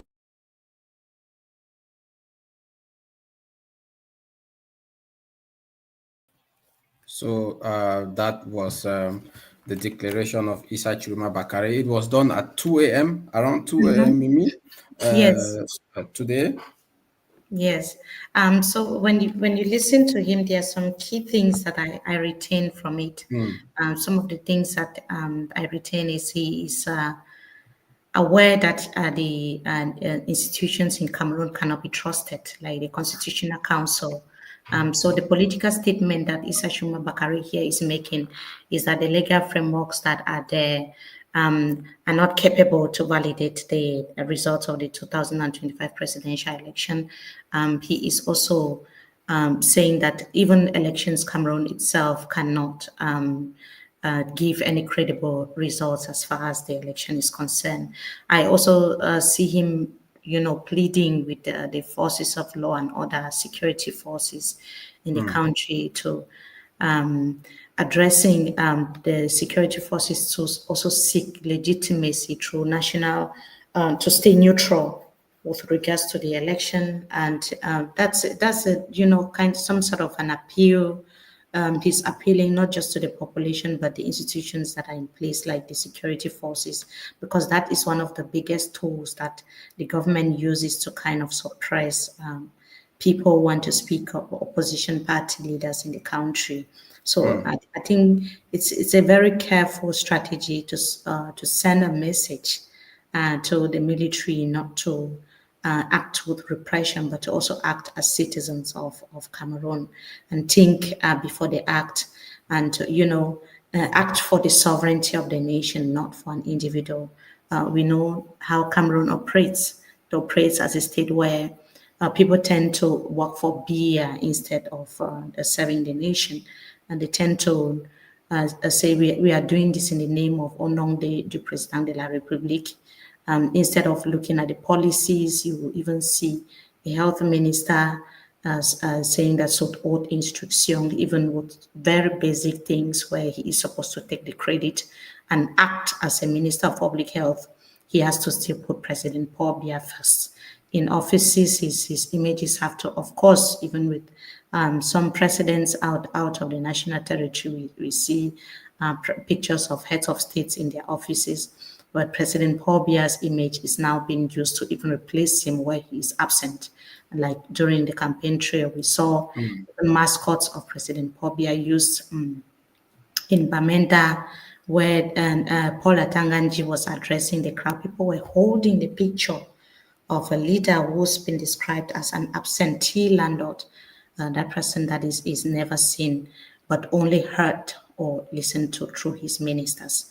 So I think that Issa Shoma Bakari's message it's very significant and cautious at the same time. He's speaking from the place of someone who understands the system. He knows how the system, the in and outs of the system, how the system works.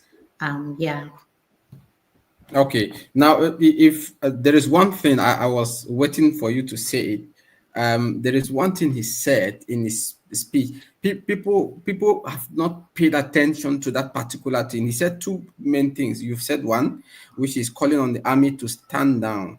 He called on the army to stand down. If we know the meaning of stand down, we understand that he understands that what he is doing, the next step will be the army will be sent to either arrest him, or maybe if his supporters come out to protest, they are going to maybe use, I don't know, a bullet, live bullet or rubber bullet. But he has called on them to stand down and call on all the institutions to stand down, like you said. The second most important thing that he said is that he will be releasing the results in the days ahead. So this is what yesterday we were talking about. The Minister of Labor and Social Security, Grigauna, who said, since Chiruma said that Elecam should respect this and that, it means he doesn't have the results. But today, Chiruma said that he will be releasing the result all over the national territory in the days ahead. So this means that, in fact, I didn't get this statement the first time I listened to this. I'm only getting it right now. And I can now understand that Chiruma is not speaking based on what we saw in 2018, where Maurice Kamto said he had the results, he had the PV, the result sheet, and he was going to release them. I think that he didn't have all. But if Chiruma could come out and say he will be releasing the result, he didn't say he has the result. He said he will be releasing the result. It means that in future, we might be seeing the result from the respective polling stations. But we've seen that Tanganji today, he said that Chiruma had only half of representative in all the 31,000 polling units, that he had only half. But now let's wait and see how Chiruma is going to play this thing around. In other sources, so Tanganji means that Elecam has already given him all the figures, or what? Yes, that he had only 16, I think half of the supervisors in the 31,000 polling stations. But then there are other sources that said Chiruma had 26,000 observers. We are waiting to see how Chiruma. We also covered this election, Hansen, based on our coverage. Yes. Chiruma didn't even need election observers in most of the polling stations because the people volunteered to be polling agents. We had Mani, who was one of our correspondents in Douala, and the correspondents who were in Boya, in Bamenda, in different parts of Cameroon. They were crisscrossing the different polling units in those cities, saw that some of the polling stations were void of polling agents or party representatives. But the population was there waiting to see what is going to. Chiruma or any other opposition party leader didn't need a representative because they already had the people ready, waiting to count those results that are coming in that we have been publishing. Most of them come from those videos that we verified verified from our sources on the ground. They came from people who monitored the elections and they released them by themselves. So most of them didn't even come from party representatives. So do you think Shiruma really needed the polling agents? Is the opposition party even needing polling agents when Elecam is supposed to be doing its job as an objective institution, if at all it is objective?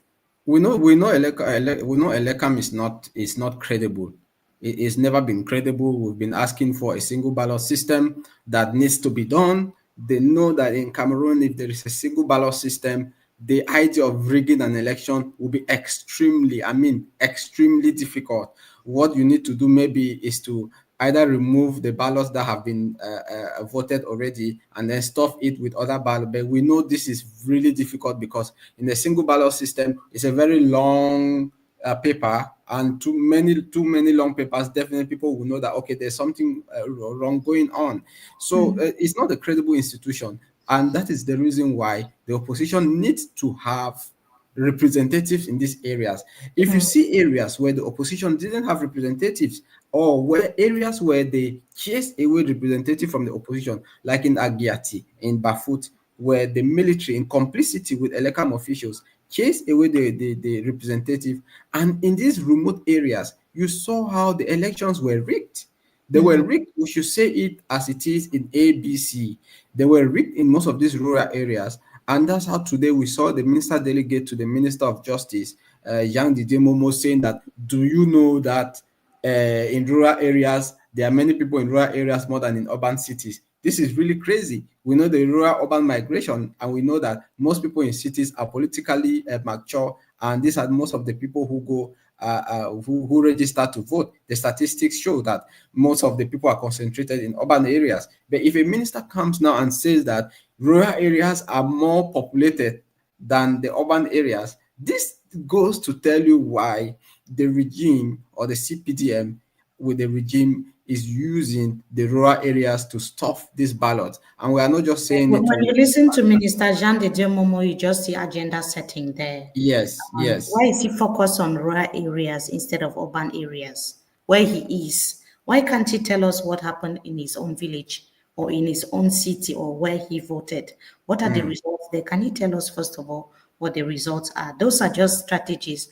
But you talking about some of the malpractices that we witnessed. Also, the case of there were also violations in areas like Pinyin, where soldiers collected, when some of the polling agents, even of some opposition party leaders, collected evidence.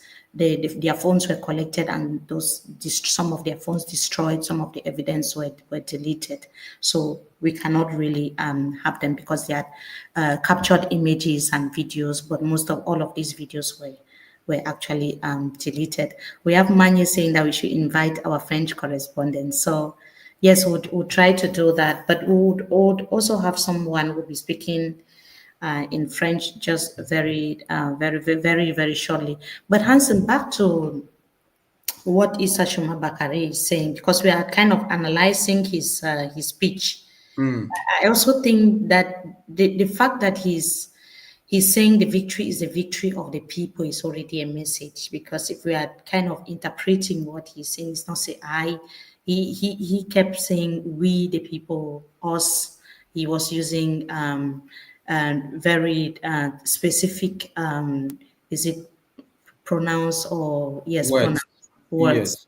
Yes, he was saying us, we, and also, telling the people that the power is in their hands, which is also a very strong message to tell the people not to be scared, telling the people that they should be able to, take their victory, to be able to take back their nation, reclaim that victory and stick together. Because that use of we, together, our victory, our nation, those are very, very powerful words, just to let the people know that It's not about him as Issa Shurma, because many people are even in areas where he didn't even campaign. We saw people mounting, gathering, mobilizing the population to campaign for Issa Shurma Bakari. So it's way beyond the personality of Issa Shurma Bakari. This has to do with what the Cameroonian people want. The Cameroonian people just wanting something different. And that was what we could get from that message of Issa Shurma Bakari. The Chiruma virus, I call it the Chiruma virus, was everywhere.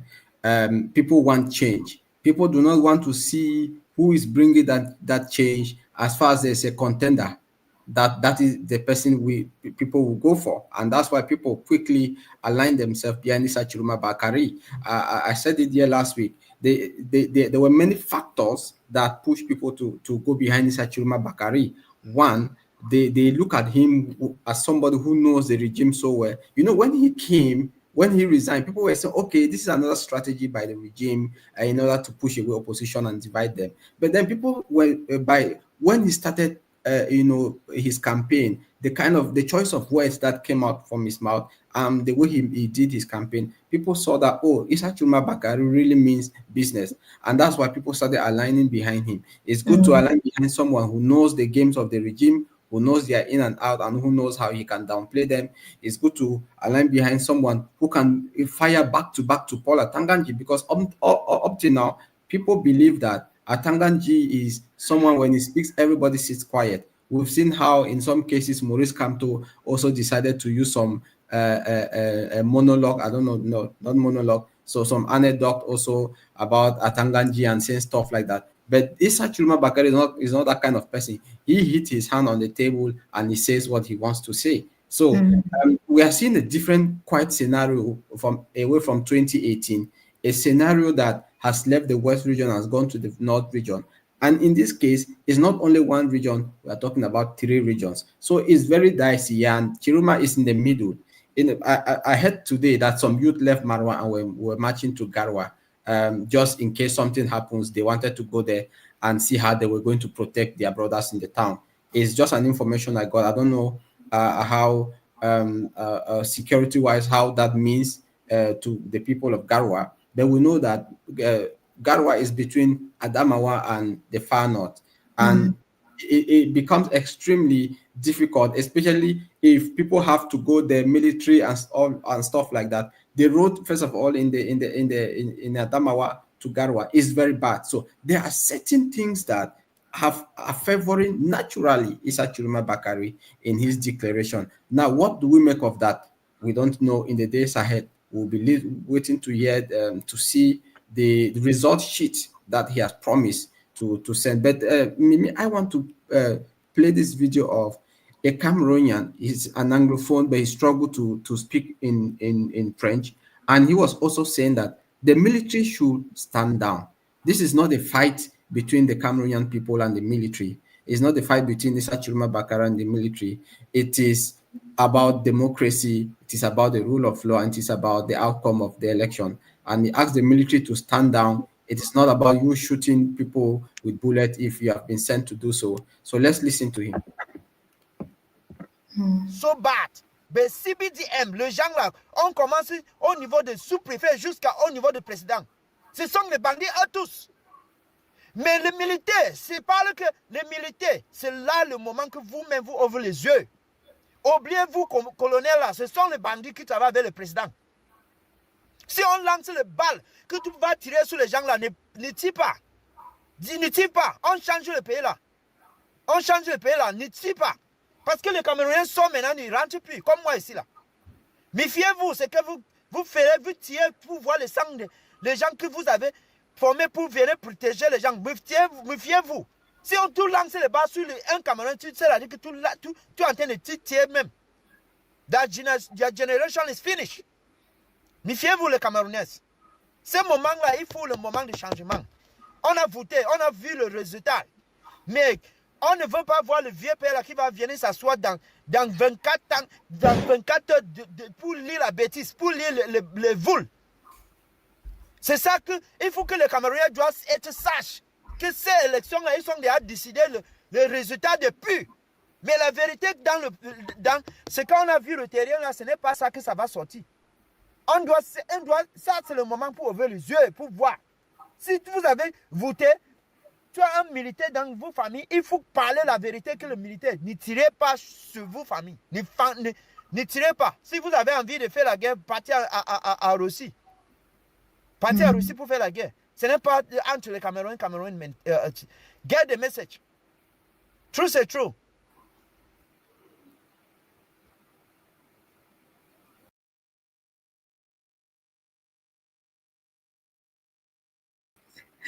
Hanson, you're trying to add me, and then I'm trying to add you.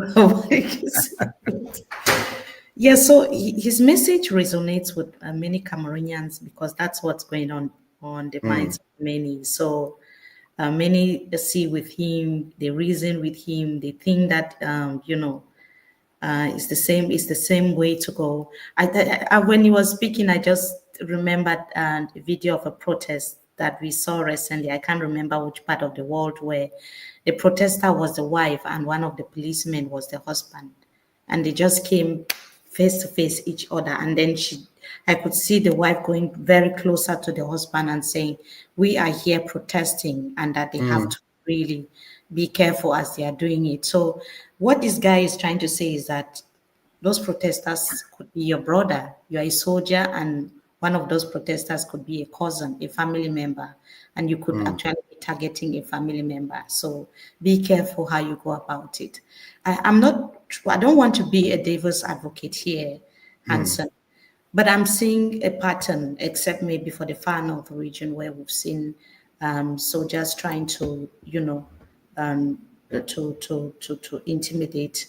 I don't know if to say intimidate the civilian populations trying to protect Isashima Bakari, but with what I saw with the correspondents reporting in different regions of Cameroon, many of them told us how they even saw soldiers and how soldiers conducted themselves, especially around polling stations with the reporters. We didn't really have cases of,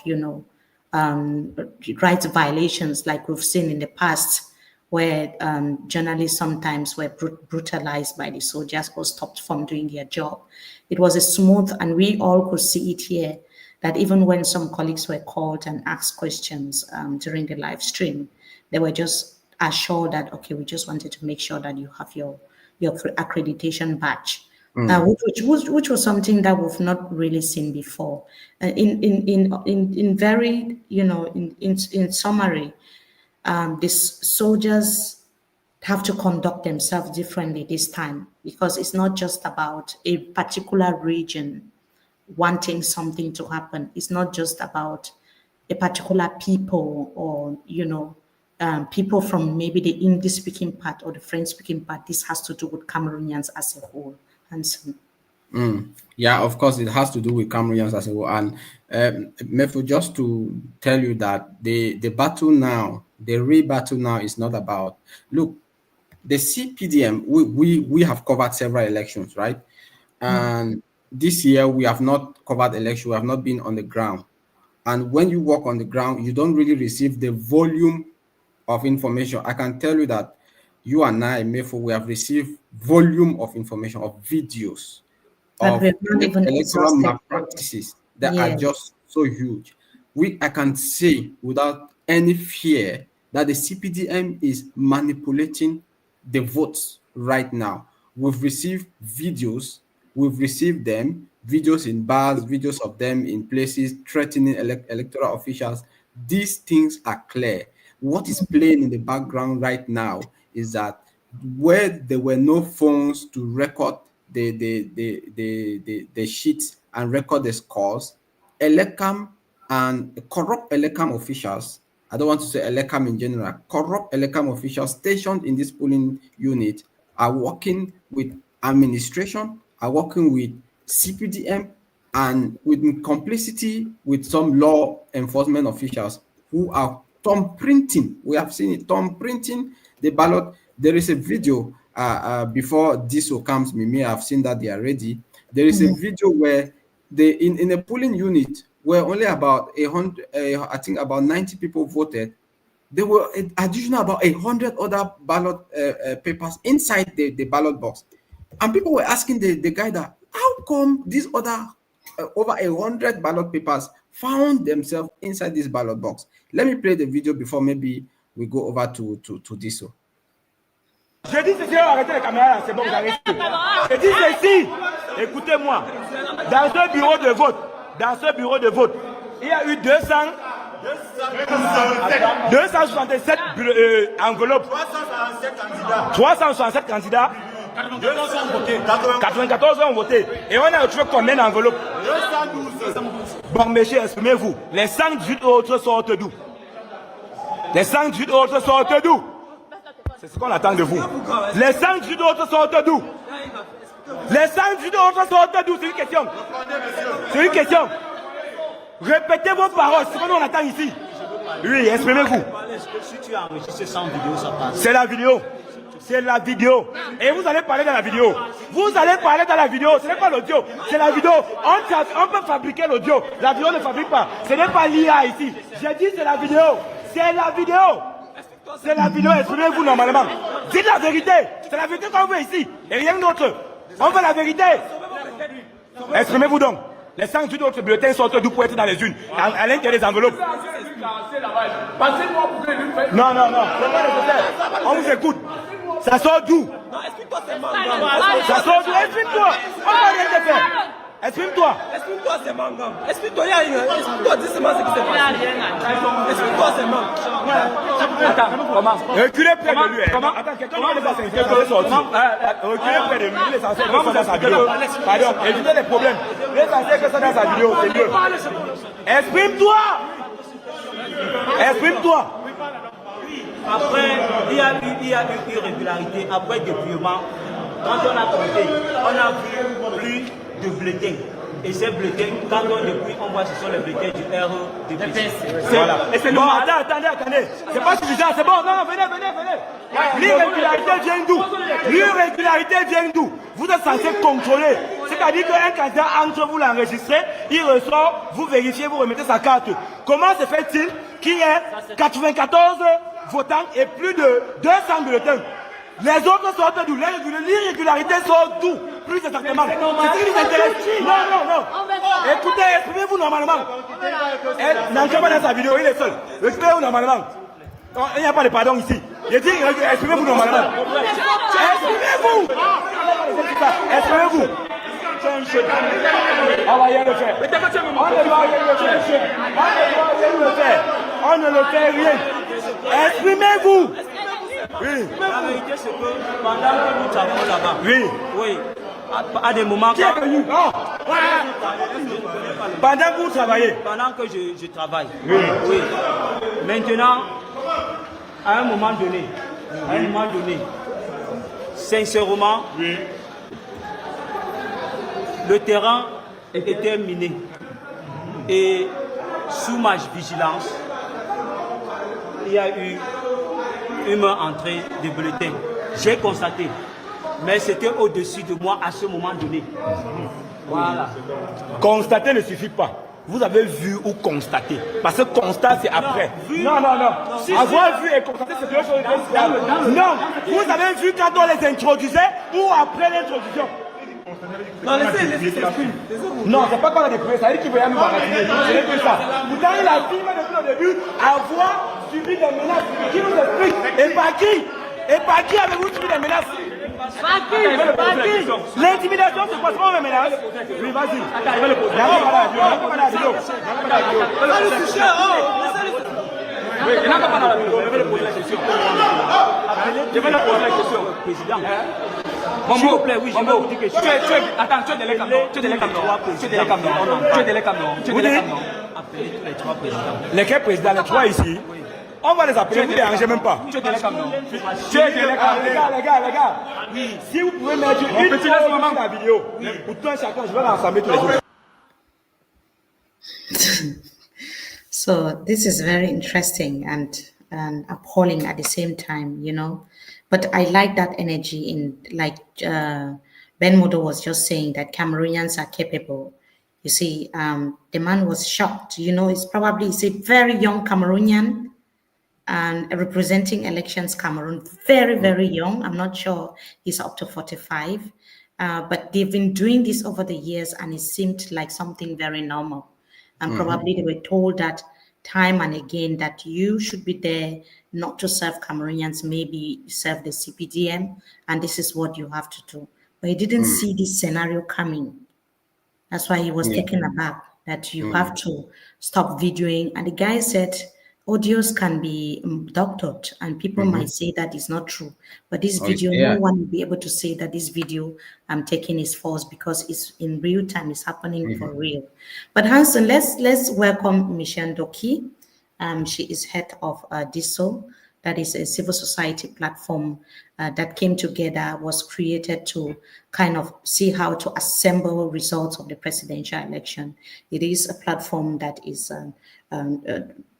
looking at ensuring that the election results in Cameroon are credible, fair, and transparent. It took so many months to come up with this initiative. I know it has not been an easy process for Michelle Doki and her team, but she is here today because we told you earlier that they were going to be addressing the media and Cameroonians in general. So we are going to be welcoming Barrister Michelle Doki. Barrister, good evening and welcome. Good evening. Thank you for having me. Thank you. Hanson, you want to say something before we give the floor to Barrister Good Michelle? evening, Hanson. Good evening, Barrister Michelle Doki. It's been donkeys of years, but we shall meet again and drink some palm wine. So Yes. over to you, Mimi. Yes. Okay, so Barrister, can you tell us why you are here tonight? I'm here because I want to be transparent and clear, and DISO wants to show responsibility when it comes to the project the nation builders put together or launched in September last year, and to talk about what happened on the 12th of October, 2025. So I'm going to ask that I'm going to ask for help. I would like to do this in French, and then have someone doing a live translation, if I can call it that way, in English, so that everyone in Cameroon can have an opportunity to listen in the language they master the most, what we are about to discuss tonight. I don't know if the back end, the team is ready. Hanson, not us, but them. Okay. Yes. So just give me 1 second. Okay. If you need help, just call out. I'm here. I'm watching. Barrister. So I wanted one of the co-founders of the Nation Builders. Okay. Evening, Kingsley.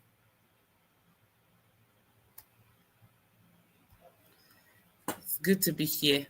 Yes. Good evening, Barrister Michelle, and good evening, everyone. Thank you, Mimi and Hanson, for having us and giving us this opportunity to be able to tell Cameroonians exactly what is happening with DISO. Okay. So, I think just to say that we have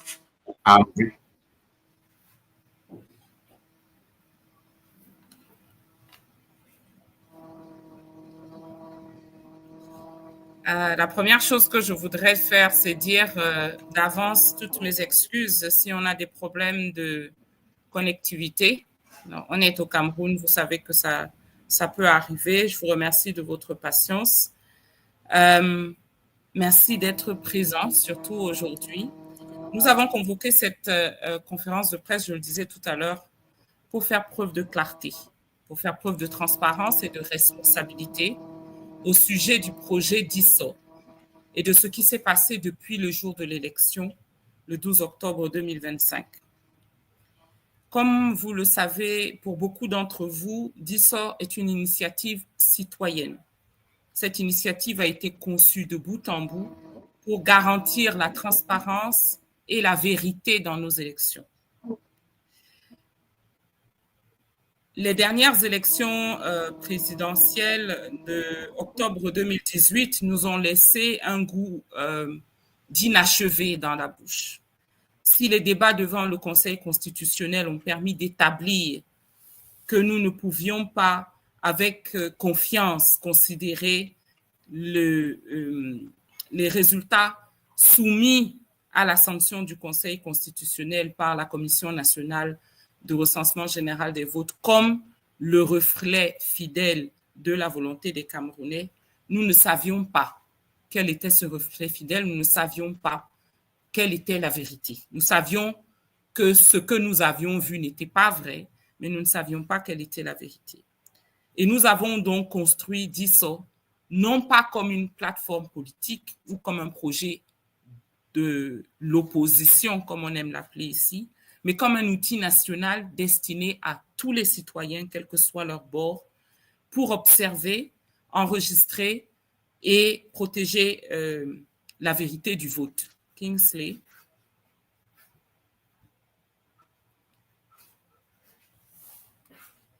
I'm alone.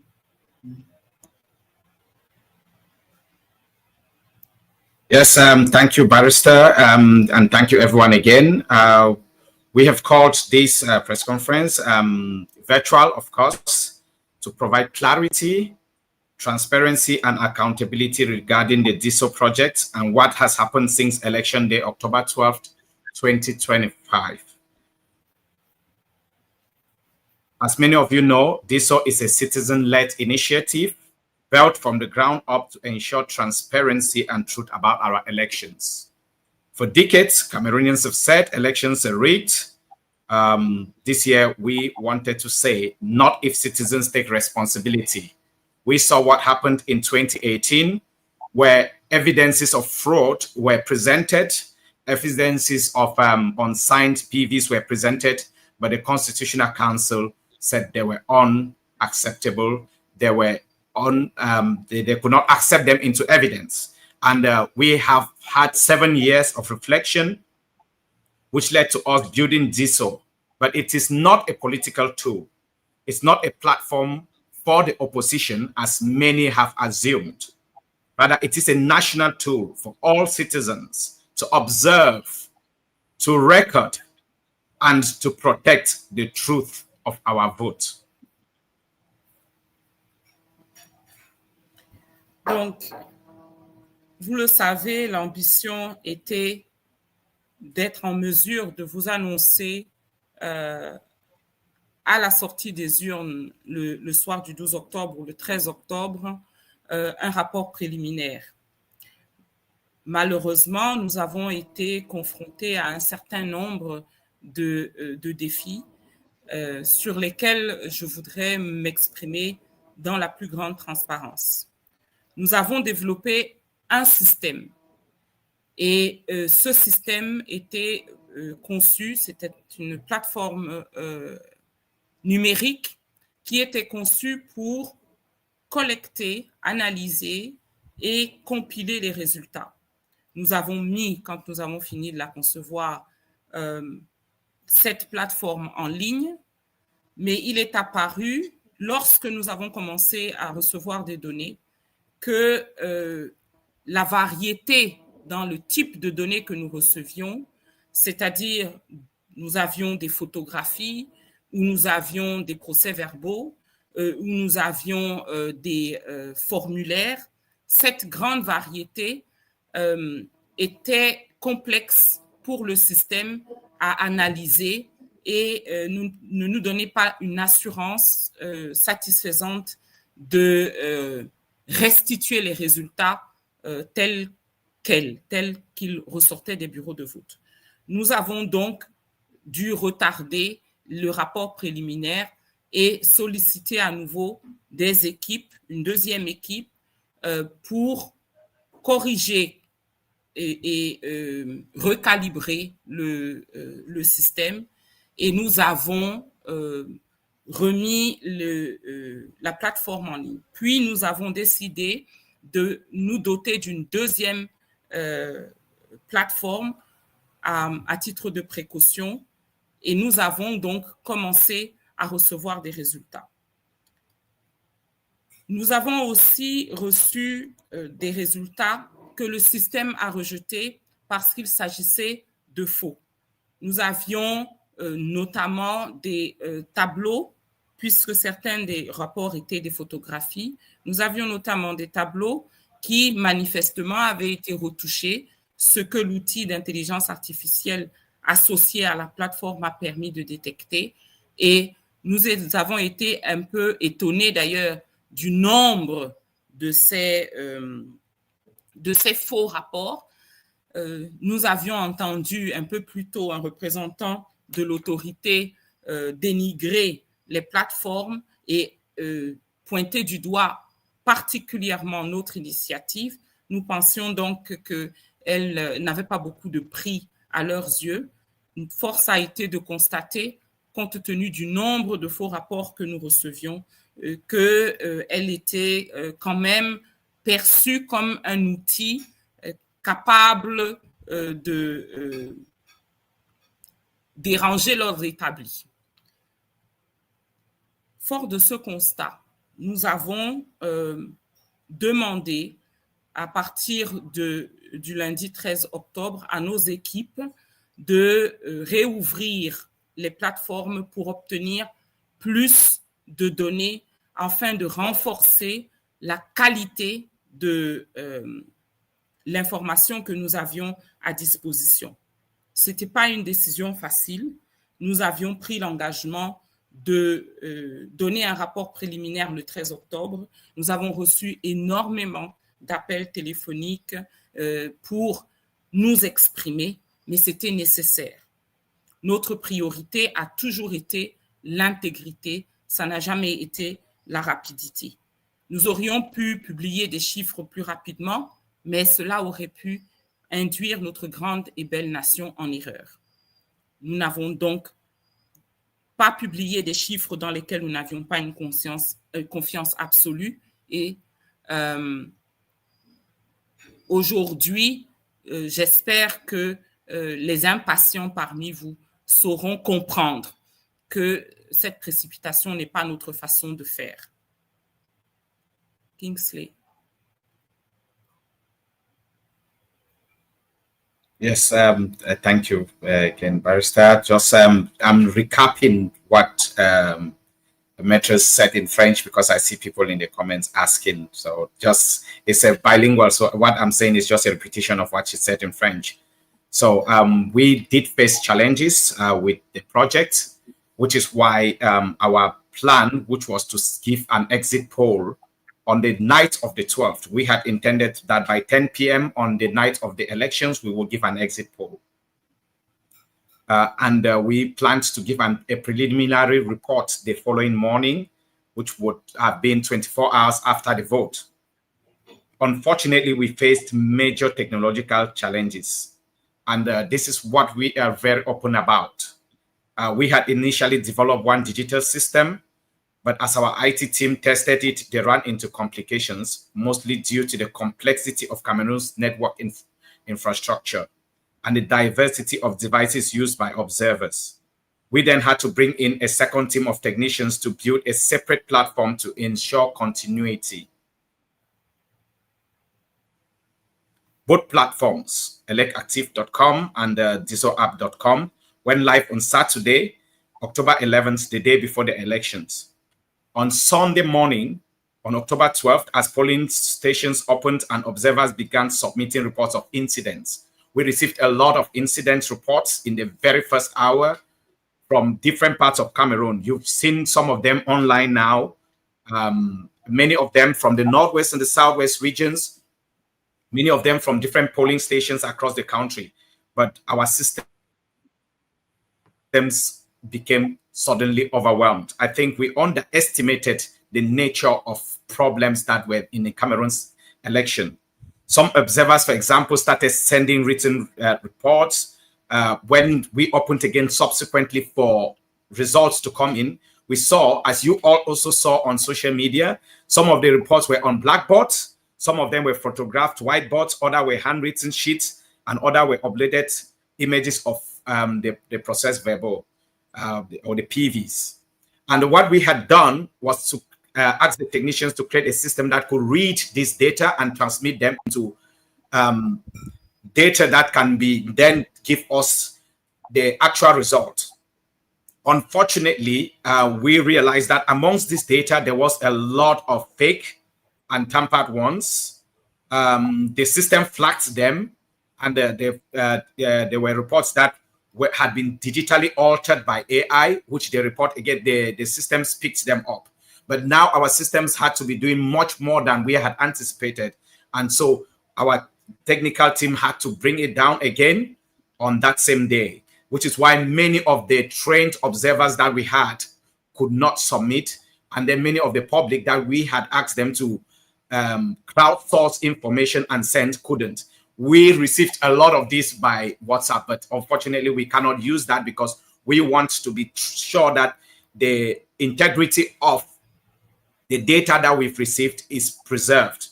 Our technicians have been working day and night to ensure that we achieve that objective, which we set out from the beginning. On Monday, October 13th, we brought in additional IT engineers to reinforce quality control, data validation, and cybersecurity measures because the systems came under severe attack. However, this wasn't an easy decision, but it was, for us, we believed it was the right one. Our goal has always been integrity over speed. We know, like every Cameroonian, we saw what happened. We saw the preliminary results. We saw the results from the diaspora, which we got.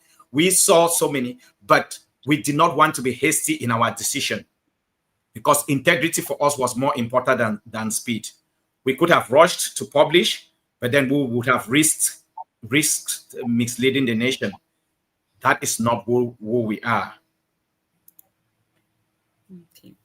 Maintenant, je voudrais resituer le contexte de ce projet. DISO s'appuie sur le modèle Process and Result Verification for Transparency, donc la vérification du processus et des résultats pour la transparence. C'est un projet que nous avons monté pendant plus de 2 ans et nous avons, pendant ces 2 années, travaillé à la conception de l'outil digital, au recrutement et à la formation des volontaires, ainsi qu'à la création de partenariats avec d'autres organisations de la société civile. Nous avons ainsi réussi à former plus de 9000 volontaires répartis dans les 10 régions du Cameroun. Je le dis pourquoi. Une des choses qui circulent, une des informations qui circulent actuellement sur les réseaux sociaux, c'est qu'il faut avoir 31 000 procès-verbaux pour être en mesure d'estimer ce qu'a pu être la volonté des Camerounais le 12 octobre. Ceci est inexact. En utilisant des méthodes scientifiques qui sont connues, des méthodes de statistiques inférentielles, on peut définir un échantillon représentatif de bureaux de vote dans lesquels les observateurs rendent donc compte du déroulement du scrutin dans un premier temps et du décompte dans un deuxième temps. Et cela suffit si nous avons un échantillon d'une qualité suffisante pour produire des résultats avec 10% des bureaux de vote. On peut produire des résultats avec une marge d'erreur de 1%.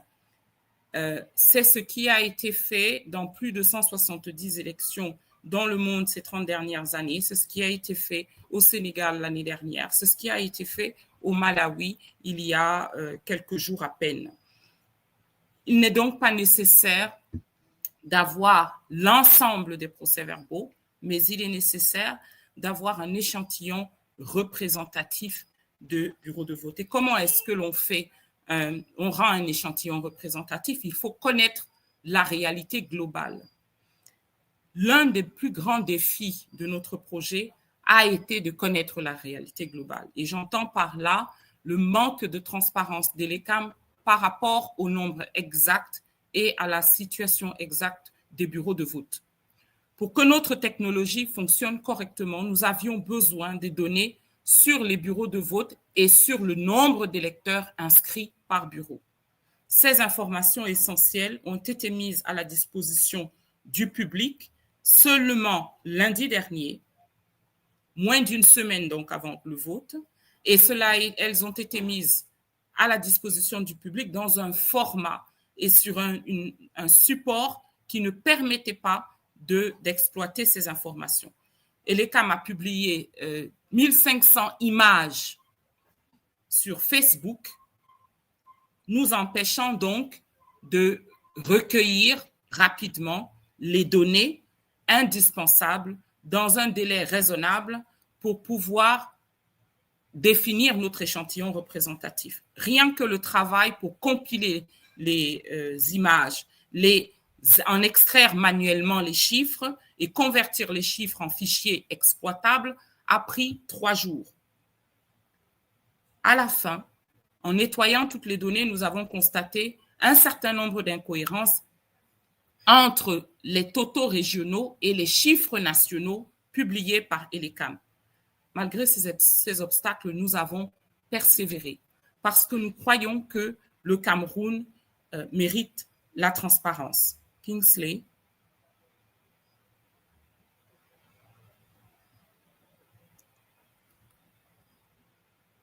Yes.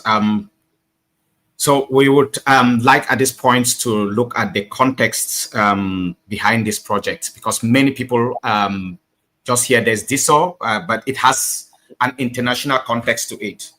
DISO is based on the Process and Results Verification for Transparency, or PRVT model. It's a model that has been used successfully in over 100 elections across the world. It was used in tabulation of results in Senegal. It was used in Nigeria, partially, and it was used in Malawi successfully, where the incumbents lost, and there was transparency. It is just a parallel system of reporting that is created and run by civil society to run parallel with that of the Elecam. And the reason we thought this was important is that for a long time, we've always blamed the system, but we thought, instead of cursing the darkness, let us light a candle. This initiative is to empower Cameroonians not just to be able to vote, but to be able to protect their vote using modern technology. We have worked for over 2 years to build this project, conceiving the system, recruiting and training volunteers, and creating partnerships with other civic organizations. We successfully trained over 9,000 volunteers representing all 10 regions of Cameroon. This, I must emphasize, we did without a budget.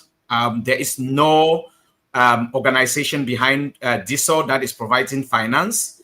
This was largely due to what Michelle, myself, and the other co-founders of the Nation Builders could come up with from our pockets, and what the time and resources that the volunteers could give for free.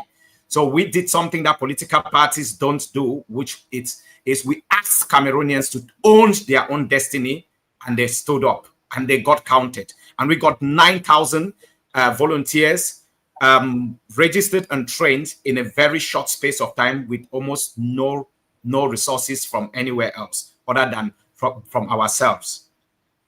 But despite all this, one of our greatest challenges came from Elecam. And it was Elecam's lack of transparency. Because Elecam, our system, is not operating in space. It relies on the data that has been published by the Electoral Commission, on the number of polling units, on the number of people registered per polling units, because we want to be accurate and work in accordance with what is established by that commission. But up to last Monday, we had only 27 polling units, which were the ones for 2018. And Elecam ended up publishing the data for this year's election on Monday, October 6th, less than a week to the elections. And they did so on Facebook, not as text or data, but as a series of images. Our team then had to download over 1,500 image files, compile them into PDFs, extract the numbers manually, and convert them into usable Excel files. This process took 3 full days.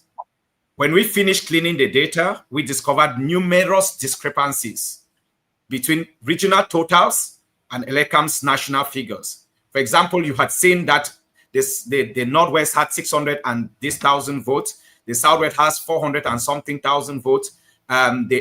We saw that those figures did not, that was the totals that Elecam gave. But when we compiled their own regional totals from the files that they spread on Facebook in a format that they knew was going to be very difficult for anyone to calculate, when we went through all the work continuously without sleep for 3 days, teams were working to extract this data. We started finding inconsistencies in them. This is part of what we will be producing as our final report. Despite these obstacles, we persisted because we believe Cameroon deserves transparency. Au cours de ce processus, nous avons aussi subi des pressions politiques. Le ministre de l'administration territoriale, Paul Atanganji, a tenu des propos menaçants, nous accusant de vouloir publier de faux résultats.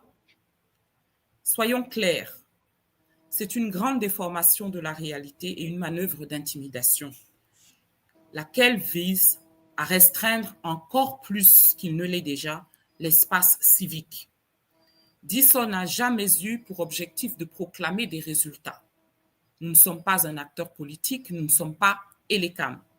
Nous sommes des citoyens exerçant notre droit constitutionnel d'observer, de documenter et de protéger la vérité. Plutôt que de répondre par la confrontation, nous avons choisi de rester concentrés, en veillant à ce que chaque information traitée respecte les plus hauts standards de vérification. Aujourd'hui, nous pouvons confirmer que nous avons reçu des résultats provenant de milliers de bureaux de vote à travers le pays. Notre système est toujours en cours de traitement et de vérification croisée des procès-verbaux, des photographies, des notes de pointage, des fiches de pointage originales.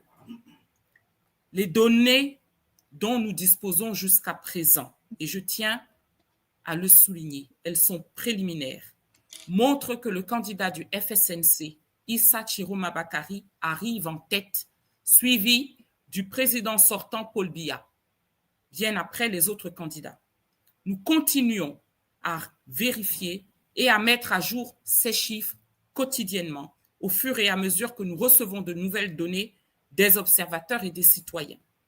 Si vous disposez de PV authentiques ou d'informations crédibles, merci de les soumettre directement sur www.disoap.com. Je tiens à insister. Il circule beaucoup de fausses informations. Ne soumettez que les données que vous avez personnellement collectées. Notre système détecte automatiquement les documents falsifiés par intelligence artificielle et ces documents seront rejetés. Kingsley.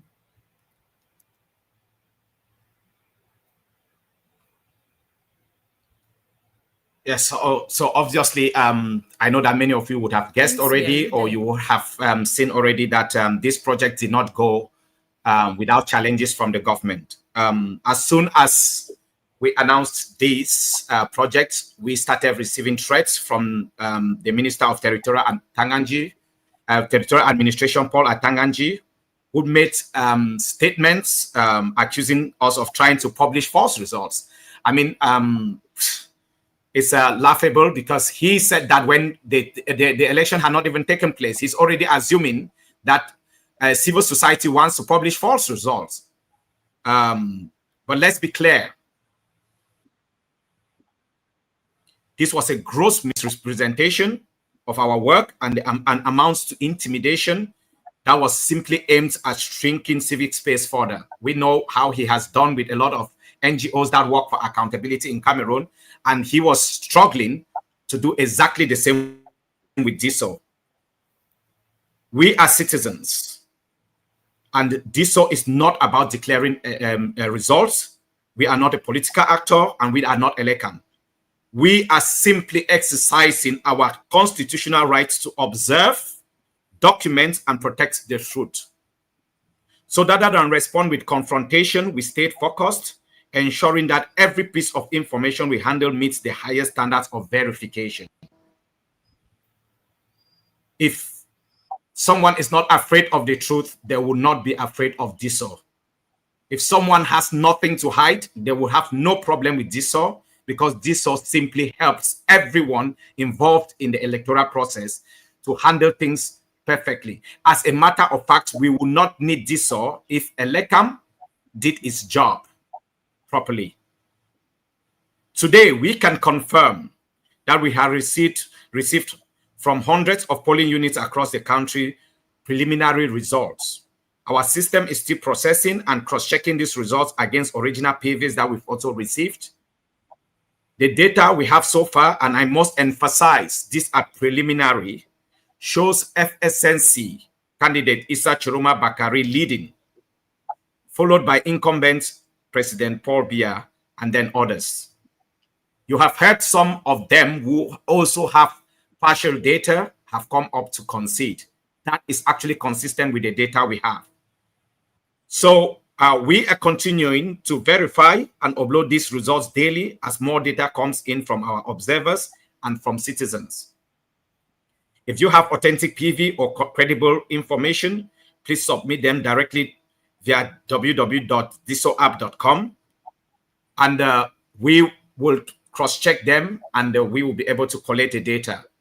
I just want to say that if you go on there right now, if you see that it's been closed down and says results processing, know that they've received a batch and they're allowing the system to process, because we don't want it overwhelmed so that it shuts down. And just to be clear, the system has not been hacked. They didn't succeed to hack it, but they tried to overwhelm it. It's technology. So someone can always find a way to bypass technology. But the fact that we are doing this for the first time, a few Cameroonians, counting on ordinary Cameroonians across the country in the most difficult terrains, in the far north region, in the east region, in the south region, in the northwest and southwest regions, to be able to do this means that Cameroonians can truly monitor their own elections, and we can be able to actually deliver our results faster than Elecam can. We are not going to take over Elecam, but we are going to teach them how to do their job, because Cameroonians deserve the truth. We are there's a lot of fake information out there. A lot. We saw evidence of 3 journalists that posted winnings from the CPDM, and they all had the same information, but from 3 polling units. It's sad that we see such information, and some people collected that information and shared them with us. Our systems picked them up. That's how we could pick that this information were not correct. And then we were able to find out also that this information, the sources of this information, have been shared by 3 journalists, and these journalists all created one document and then just changed the polling units and shared amongst themselves, able to actually detect that. That is why the job is harder than have been, because those who are to uphold the truth are unfortunately trying to thwart it. So we would advise that people should not submit information that they did not collect themselves. Don't see something on social media and want to submit there, because you are only making it harder to get the truth. The system would pick it out, but it would delay the process. It would, yes, you can see that is the DISO system on there, being scrolled up on the screen. So I would just say that we would continue to get results as our system allows, so that we can process them and be able to deliver the results as they come in. If you bring in AI, it picks it up. If you bring in falsified data, it picks it up. So please send only genuine information. Michel? Je voudrais maintenant remercier nos partenaires et nos soutiens. C'est vrai, Kingsley l'a dit tout à l'heure, il y a certains moments où on s'est senti un petit peu seul, mais Nous n'avons pas été seuls dans cette aventure, loin de là. Et je voudrais prendre le temps de reconnaître the West Cameroon Association Think Tank, Project C, les forces alternatives pour le changement, Protège ton vote, la VAR et tous les autres réseaux citoyens qui ont cru en cette mission. Je voudrais remercier Mimi Mefo Info et Cameroon News Agency pour leur couverture professionnelle et constante. Et enfin et surtout, ma plus profonde gratitude va à nos volontaires, les milliers de nos volontaires qui ont donné leur temps, leurs compétences, leur courage, leur argent. Nous avons reçu tout au long de cette aventure un certain nombre de dons, de gestes de cœur, toujours faits avec gentillesse et humilité. Nous avons reçu tellement et en contrepartie, nos volontaires n'ont reçu même pas une promesse de rémunération. J'adresse un merci tout particulier à nos coordinateurs régionaux, à nos centaines de coordinateurs départementaux et nos coordinateurs d'arrondissement. Vous avez démontré que les Camerounais, peuvent servir leur pays avec intégrité et avec fierté. À nos équipes techniques, je voudrais dire, votre engagement, vos nuits blanches et votre persévérance ont rendu tout cela possible. Nous vous sommes profondément reconnaissants. C'est la première fois dans l'histoire du Cameroun que des citoyens s'unissent de manière aussi organisée et pacifique pour surveiller leurs propres élections. Nous avons beaucoup appris sur la technologie, sur l'organisation, mais surtout sur nous-mêmes. Le plus important, c'est que nous avons prouvé que la transparence est possible lorsque les citoyens travaillent ensemble pour le bien commun. Le chemin n'est pas arrivé à son terme. Nous avons encore une pierre. Ce pays appartient à son peuple et personne ne devrait craindre la transparence. Je vous remercie.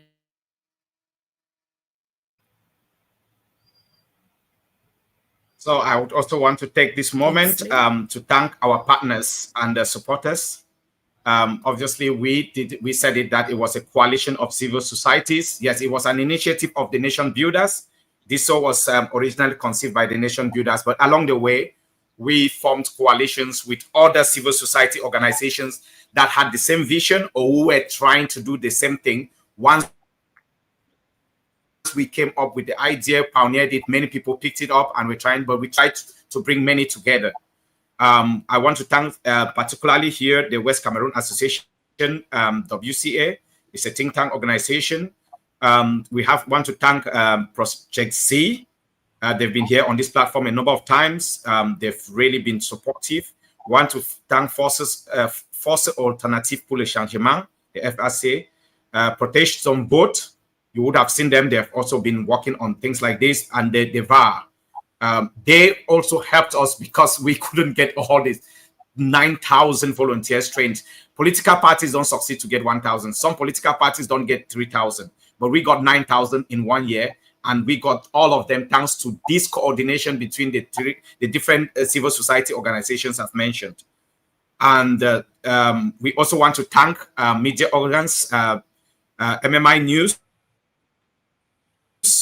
and Cameroon News Agency. We are on here today with their platforms to be able to talk to Cameroonians and to their thousands and thousands of followers across different platforms. We thank you for your consistent and professional courage. We did not have money to be able to pay for media spaces, but they understood that we were just a civil society, and they took it upon themselves to publish information about this so many times over. And that is how we got a lot of some of the volunteers that we recruited. Thank you so much. And finally, my deepest gratitude goes to our volunteers. Thanks, thousands of them who gave their time, their skills, and their courage without any promise of pay. We can say it categorically, not a single franc was given to any one of them. Nothing was given to anyone as incentive for them to be a volunteer. Special thanks. They have shown us that even without money, we can get Cameroonians to work for their country, especially when it comes to things like this. In fact, the mood we've seen over the last few days is representative of that willingness of Cameroonians to strive for the change they want to see, rather than just complaining about a system that looks like it's insurmountable. But I want to thank especially the 10 regional coordinators of all the 10 regions and the hundreds of divisional and subdivisional coordinators. You have proven that Cameroonians can serve their country with integrity and pride.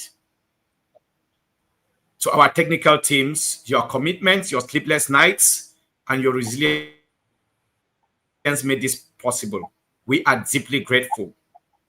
As a matter of fact, this is the first that citizens have come together in such an organized and peaceful way to monitor their own elections.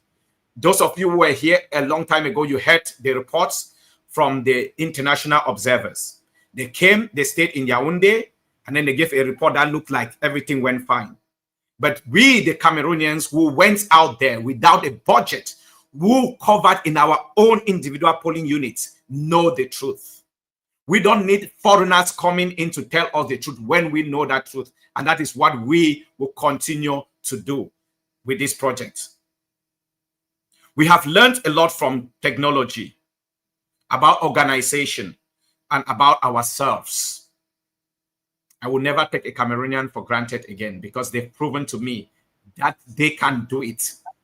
If you just give them the road, show them the way, they will follow. And they would do this. Impossible n'est pas Camerounais, as they will say.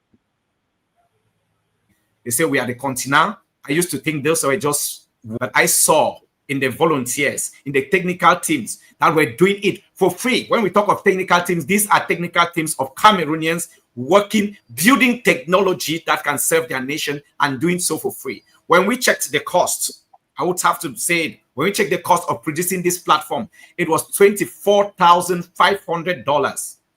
Money that I don't think that Michelle and I could ever see. So it was like a big task before us, but we have had Cameroonians step in and do this for us. Yes, there are challenges, but those challenges only tell us that we are capable. Most importantly, we have shown that transparency is possible if citizens work together for the common good. The road ahead is long, but we have taken the first steps. Every single Cameroonian who went out that day to vote, who stayed there, who ensured that transparency was done, who challenged on injustice, who took videos, who took images, who took PVs, everyone took a first step towards reclaiming the country and ensuring that we have a fair and transparent system. Cameroon belongs to its people, and no one, and I mean absolutely no one, should fear transparency. Afraid of transparency, then they are not Cameroonian, because we Cameroonians, the patriots of that country, do anything to ensure that we have a transparent election and that the choice of the people at the ballot is respected. Thank you so much. I don't know if Mimi and Hansen and there was another journalist, they've got questions for us. So yes, we are here. I'll go first with my question. So my first question is actually, there was the question in the comment section. I picked someone asking whether GISO is working with Elections Cameroon.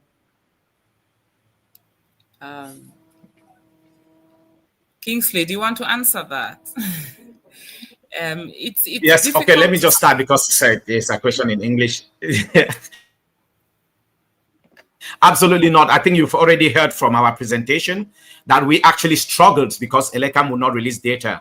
If we were working with them, they would have had the data easily. They wouldn't have spread it on Facebook and left it there so that we can suffer. They didn't even, I'm sure that they're hearing for the first time that we went to Facebook and collected all that information, transformed it, and we are able to start seeing that they didn't do a proper job in terms of that. Let me just clarify. That is, we are just talking about the process. Like I said, this is PRVT, process and results verification for transparency. So the first part we are talking about is the process. The process has its issues, and we will come to the results when the results are finally, we've gotten all the results. Again, just to clarify, we are not looking for the full results like Cameroonians think. And contrary to what they present, Elecam presents that they need the full results to know who won. That is not true. Statistically, you can have a representative sample of the population, 31,000, so you can have 3,100 polling units, and that can be able to tell you the exact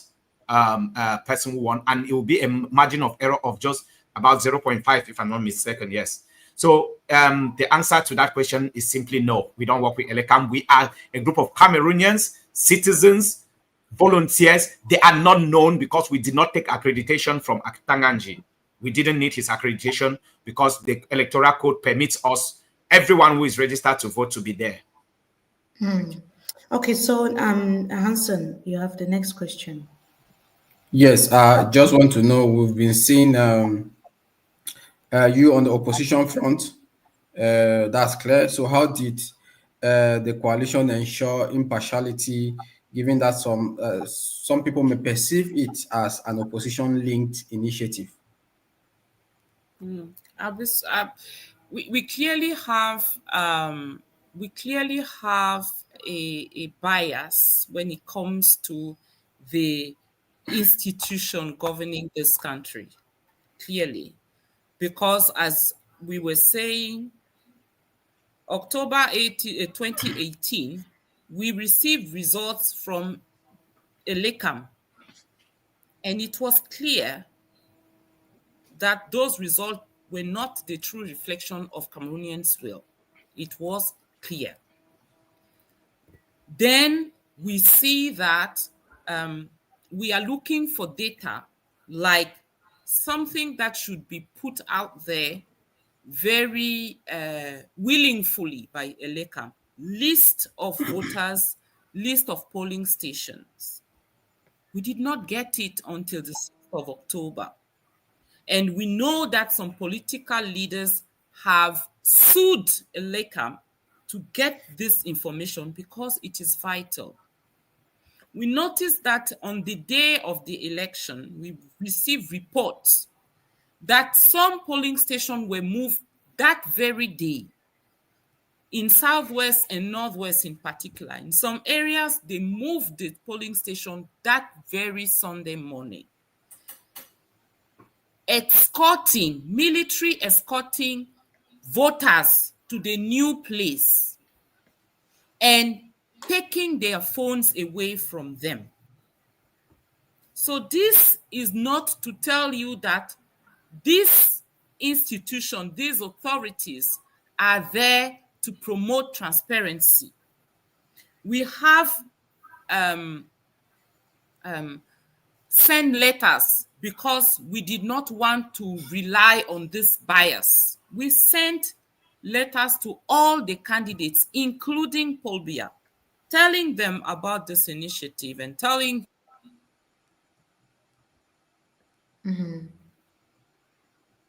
Okay, so I think Barrister Michelle Doki has I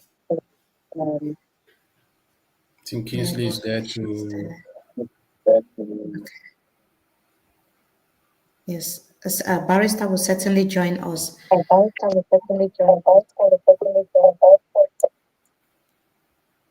Yes, I don't know if you can hear me. I had to change my device. I said there was feedback, so I'll just take it from where Barrister Doki stopped. Can you hear me? Yes, we can hear you. Because we have a lot of questions, maybe we keep the answers a bit shorter. Yes, sure. Yes. So, Barrister Doki was just talking about the fact that we reached out to the authorities. We informed them. So it wasn't a secret. We actually wrote an official letter to all the candidates, including the incumbents here, because like we said, it's transparency, and we wanted everyone who believes in transparency to get involved. But when we sent that letter, that's when the threats instead started. They did not say, okay, we will ensure, because you're doing this civic duty, we are going to work with you to ensure that there's transparency. No, we didn't get that. So unfortunately, it's what it is. And just to clarify the point again that Barrister was saying, is that we are aligned because with the opposition, just because the institution stands on its own. We cannot pretend that Elecam is vulnerable or that Elecam needs to be pampered. They receive billions of CFA to do the project, and we have seen that they don't do it. So that is why we are stepping in, and we are working in parallel to them. So yes, in a way, we might be challenging the institutions rather than actually just pretending that we are working to just give them a level playing ground. We're actually giving the opposition a level playing ground because the institutions, Elecam and the Constitutional Council, are controlled by the state. Okay. So you said Issa Chiruma Bakari is currently leading. Can you give us an idea of how many polling units this represent as a percentage of the total polls? Yes, we've received over, I will have to be exactly sure. Just let me see. As of the time that I was coming here, we had received, yes, hundreds of polling units, which were verified. Like I said, we thousands actually, because the last time I checked was about 2,800 results. And out of the 2,800, 200 were rejected. The system rejected 200. They were not authentic. So 2,600. And like I said, we are able to call it to a tiny margin of error if we have just 3,100. So we are very close to be able to call it, and it would actually match with what Elecam itself will produce. And at that point, Issa Chiruma is leading. So it's very, very close to him actually being declared based on independent data. We will be able to confirm that he's actually won. Okay, so were there any okay, so go yes, ahead. were there attempts, maybe a last question before I go, were there any attempts maybe at hacking? Were there attempts, did they attempt to hack the site? Maybe Yes. Michelle can, yes, go Yes, ahead. yes. From the reports we received from our technicians, there were attempts to hack the site, and thank God those were not successful. Okay, so yes, so I'll continue with the question. Hanson, will you stay a bit or your time is up? Yeah, my time is up. So see you when we meet again online. Okay, see you maybe tomorrow again. So I will just continue briefly before we conclude. Barrister, how can you, I know we already talked about how you guarantee that the votes are authentic because you talked already about it. But I just wanted to ask, when will all the data be made public?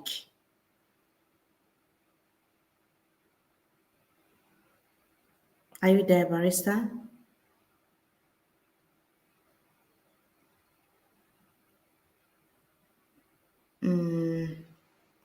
So I think that we might maybe bring the DISO team again on board. Also, it's getting quite late for us. But we've had the most important part of the information that they've been collecting the data, and the system is so transparent that they will be able to verify that the information that is given is credible, the pictures that they are bringing or the evidences that people are sending through are very credible, and that the system is able to reject falsified data and so on. So we are going to be waiting to hear what the source says. But it's just really been amazing having you with us. We are going to cut just this part of the discussion with the DISO team and put it out there so that Cameroonians can see. I see a lot of people also asking in the comment section how they can reach out to DISO. Please go to Barrister Michelle Doki's Facebook page, where you will see all the information. For those who do not know, you see how to contact them via email, how to send information via the website. We will also still bring members of DISO again when we have another conversation, hopefully tomorrow. Please, for those who are following us on the Cameroon News Agency, please share and also follow the platform, follow Mime for info. We're also on Rebecca and on Chong's page. Also, please continue to follow all these platforms, because this is where you'll be getting all the live updates and the streaming. Those who are on YouTube, please follow, subscribe, and keep giving your support. Many people are also asking us how they can support us. We might be having devising a means how to get the people to reach out to us. But we just wanted to thank you all, those who have been following, those who have always been part of these conversations, but also to announce a very sad news that our information page in French was also taken down by Facebook. I'm not sure why that was done, but at the heart of election coverage in Cameroon, a page taken down because they said that an issue of it doesn't belong to us. It's not even related to an information that we published. It only goes as far as telling us how freedom of expression is being stifled, especially in under dictatorships in some parts of Africa, particularly Cameroon. But we also announced to our followers when the page, the Mimimefo Info Francais page is finally restored. But it's just so sad that at the time when Cameroonians want information the most, they want the most verified information, that is when our page is being taken down. Barrister Michelle Doki, are you still there? It keeps freezing. So we will certainly have DISO members again another time because it's already very, very late and we have to prepare for tomorrow. A lot of people are still here and it's always so difficult to say goodbye when we have a lot of people watching. But still, we still have to say goodbye, but we have to stay mobilized, stay committed and, keep the conversation going, keep the momentum up so that Cameroonians, their will can finally reflect when in the coming days, even before this weekend or even next week.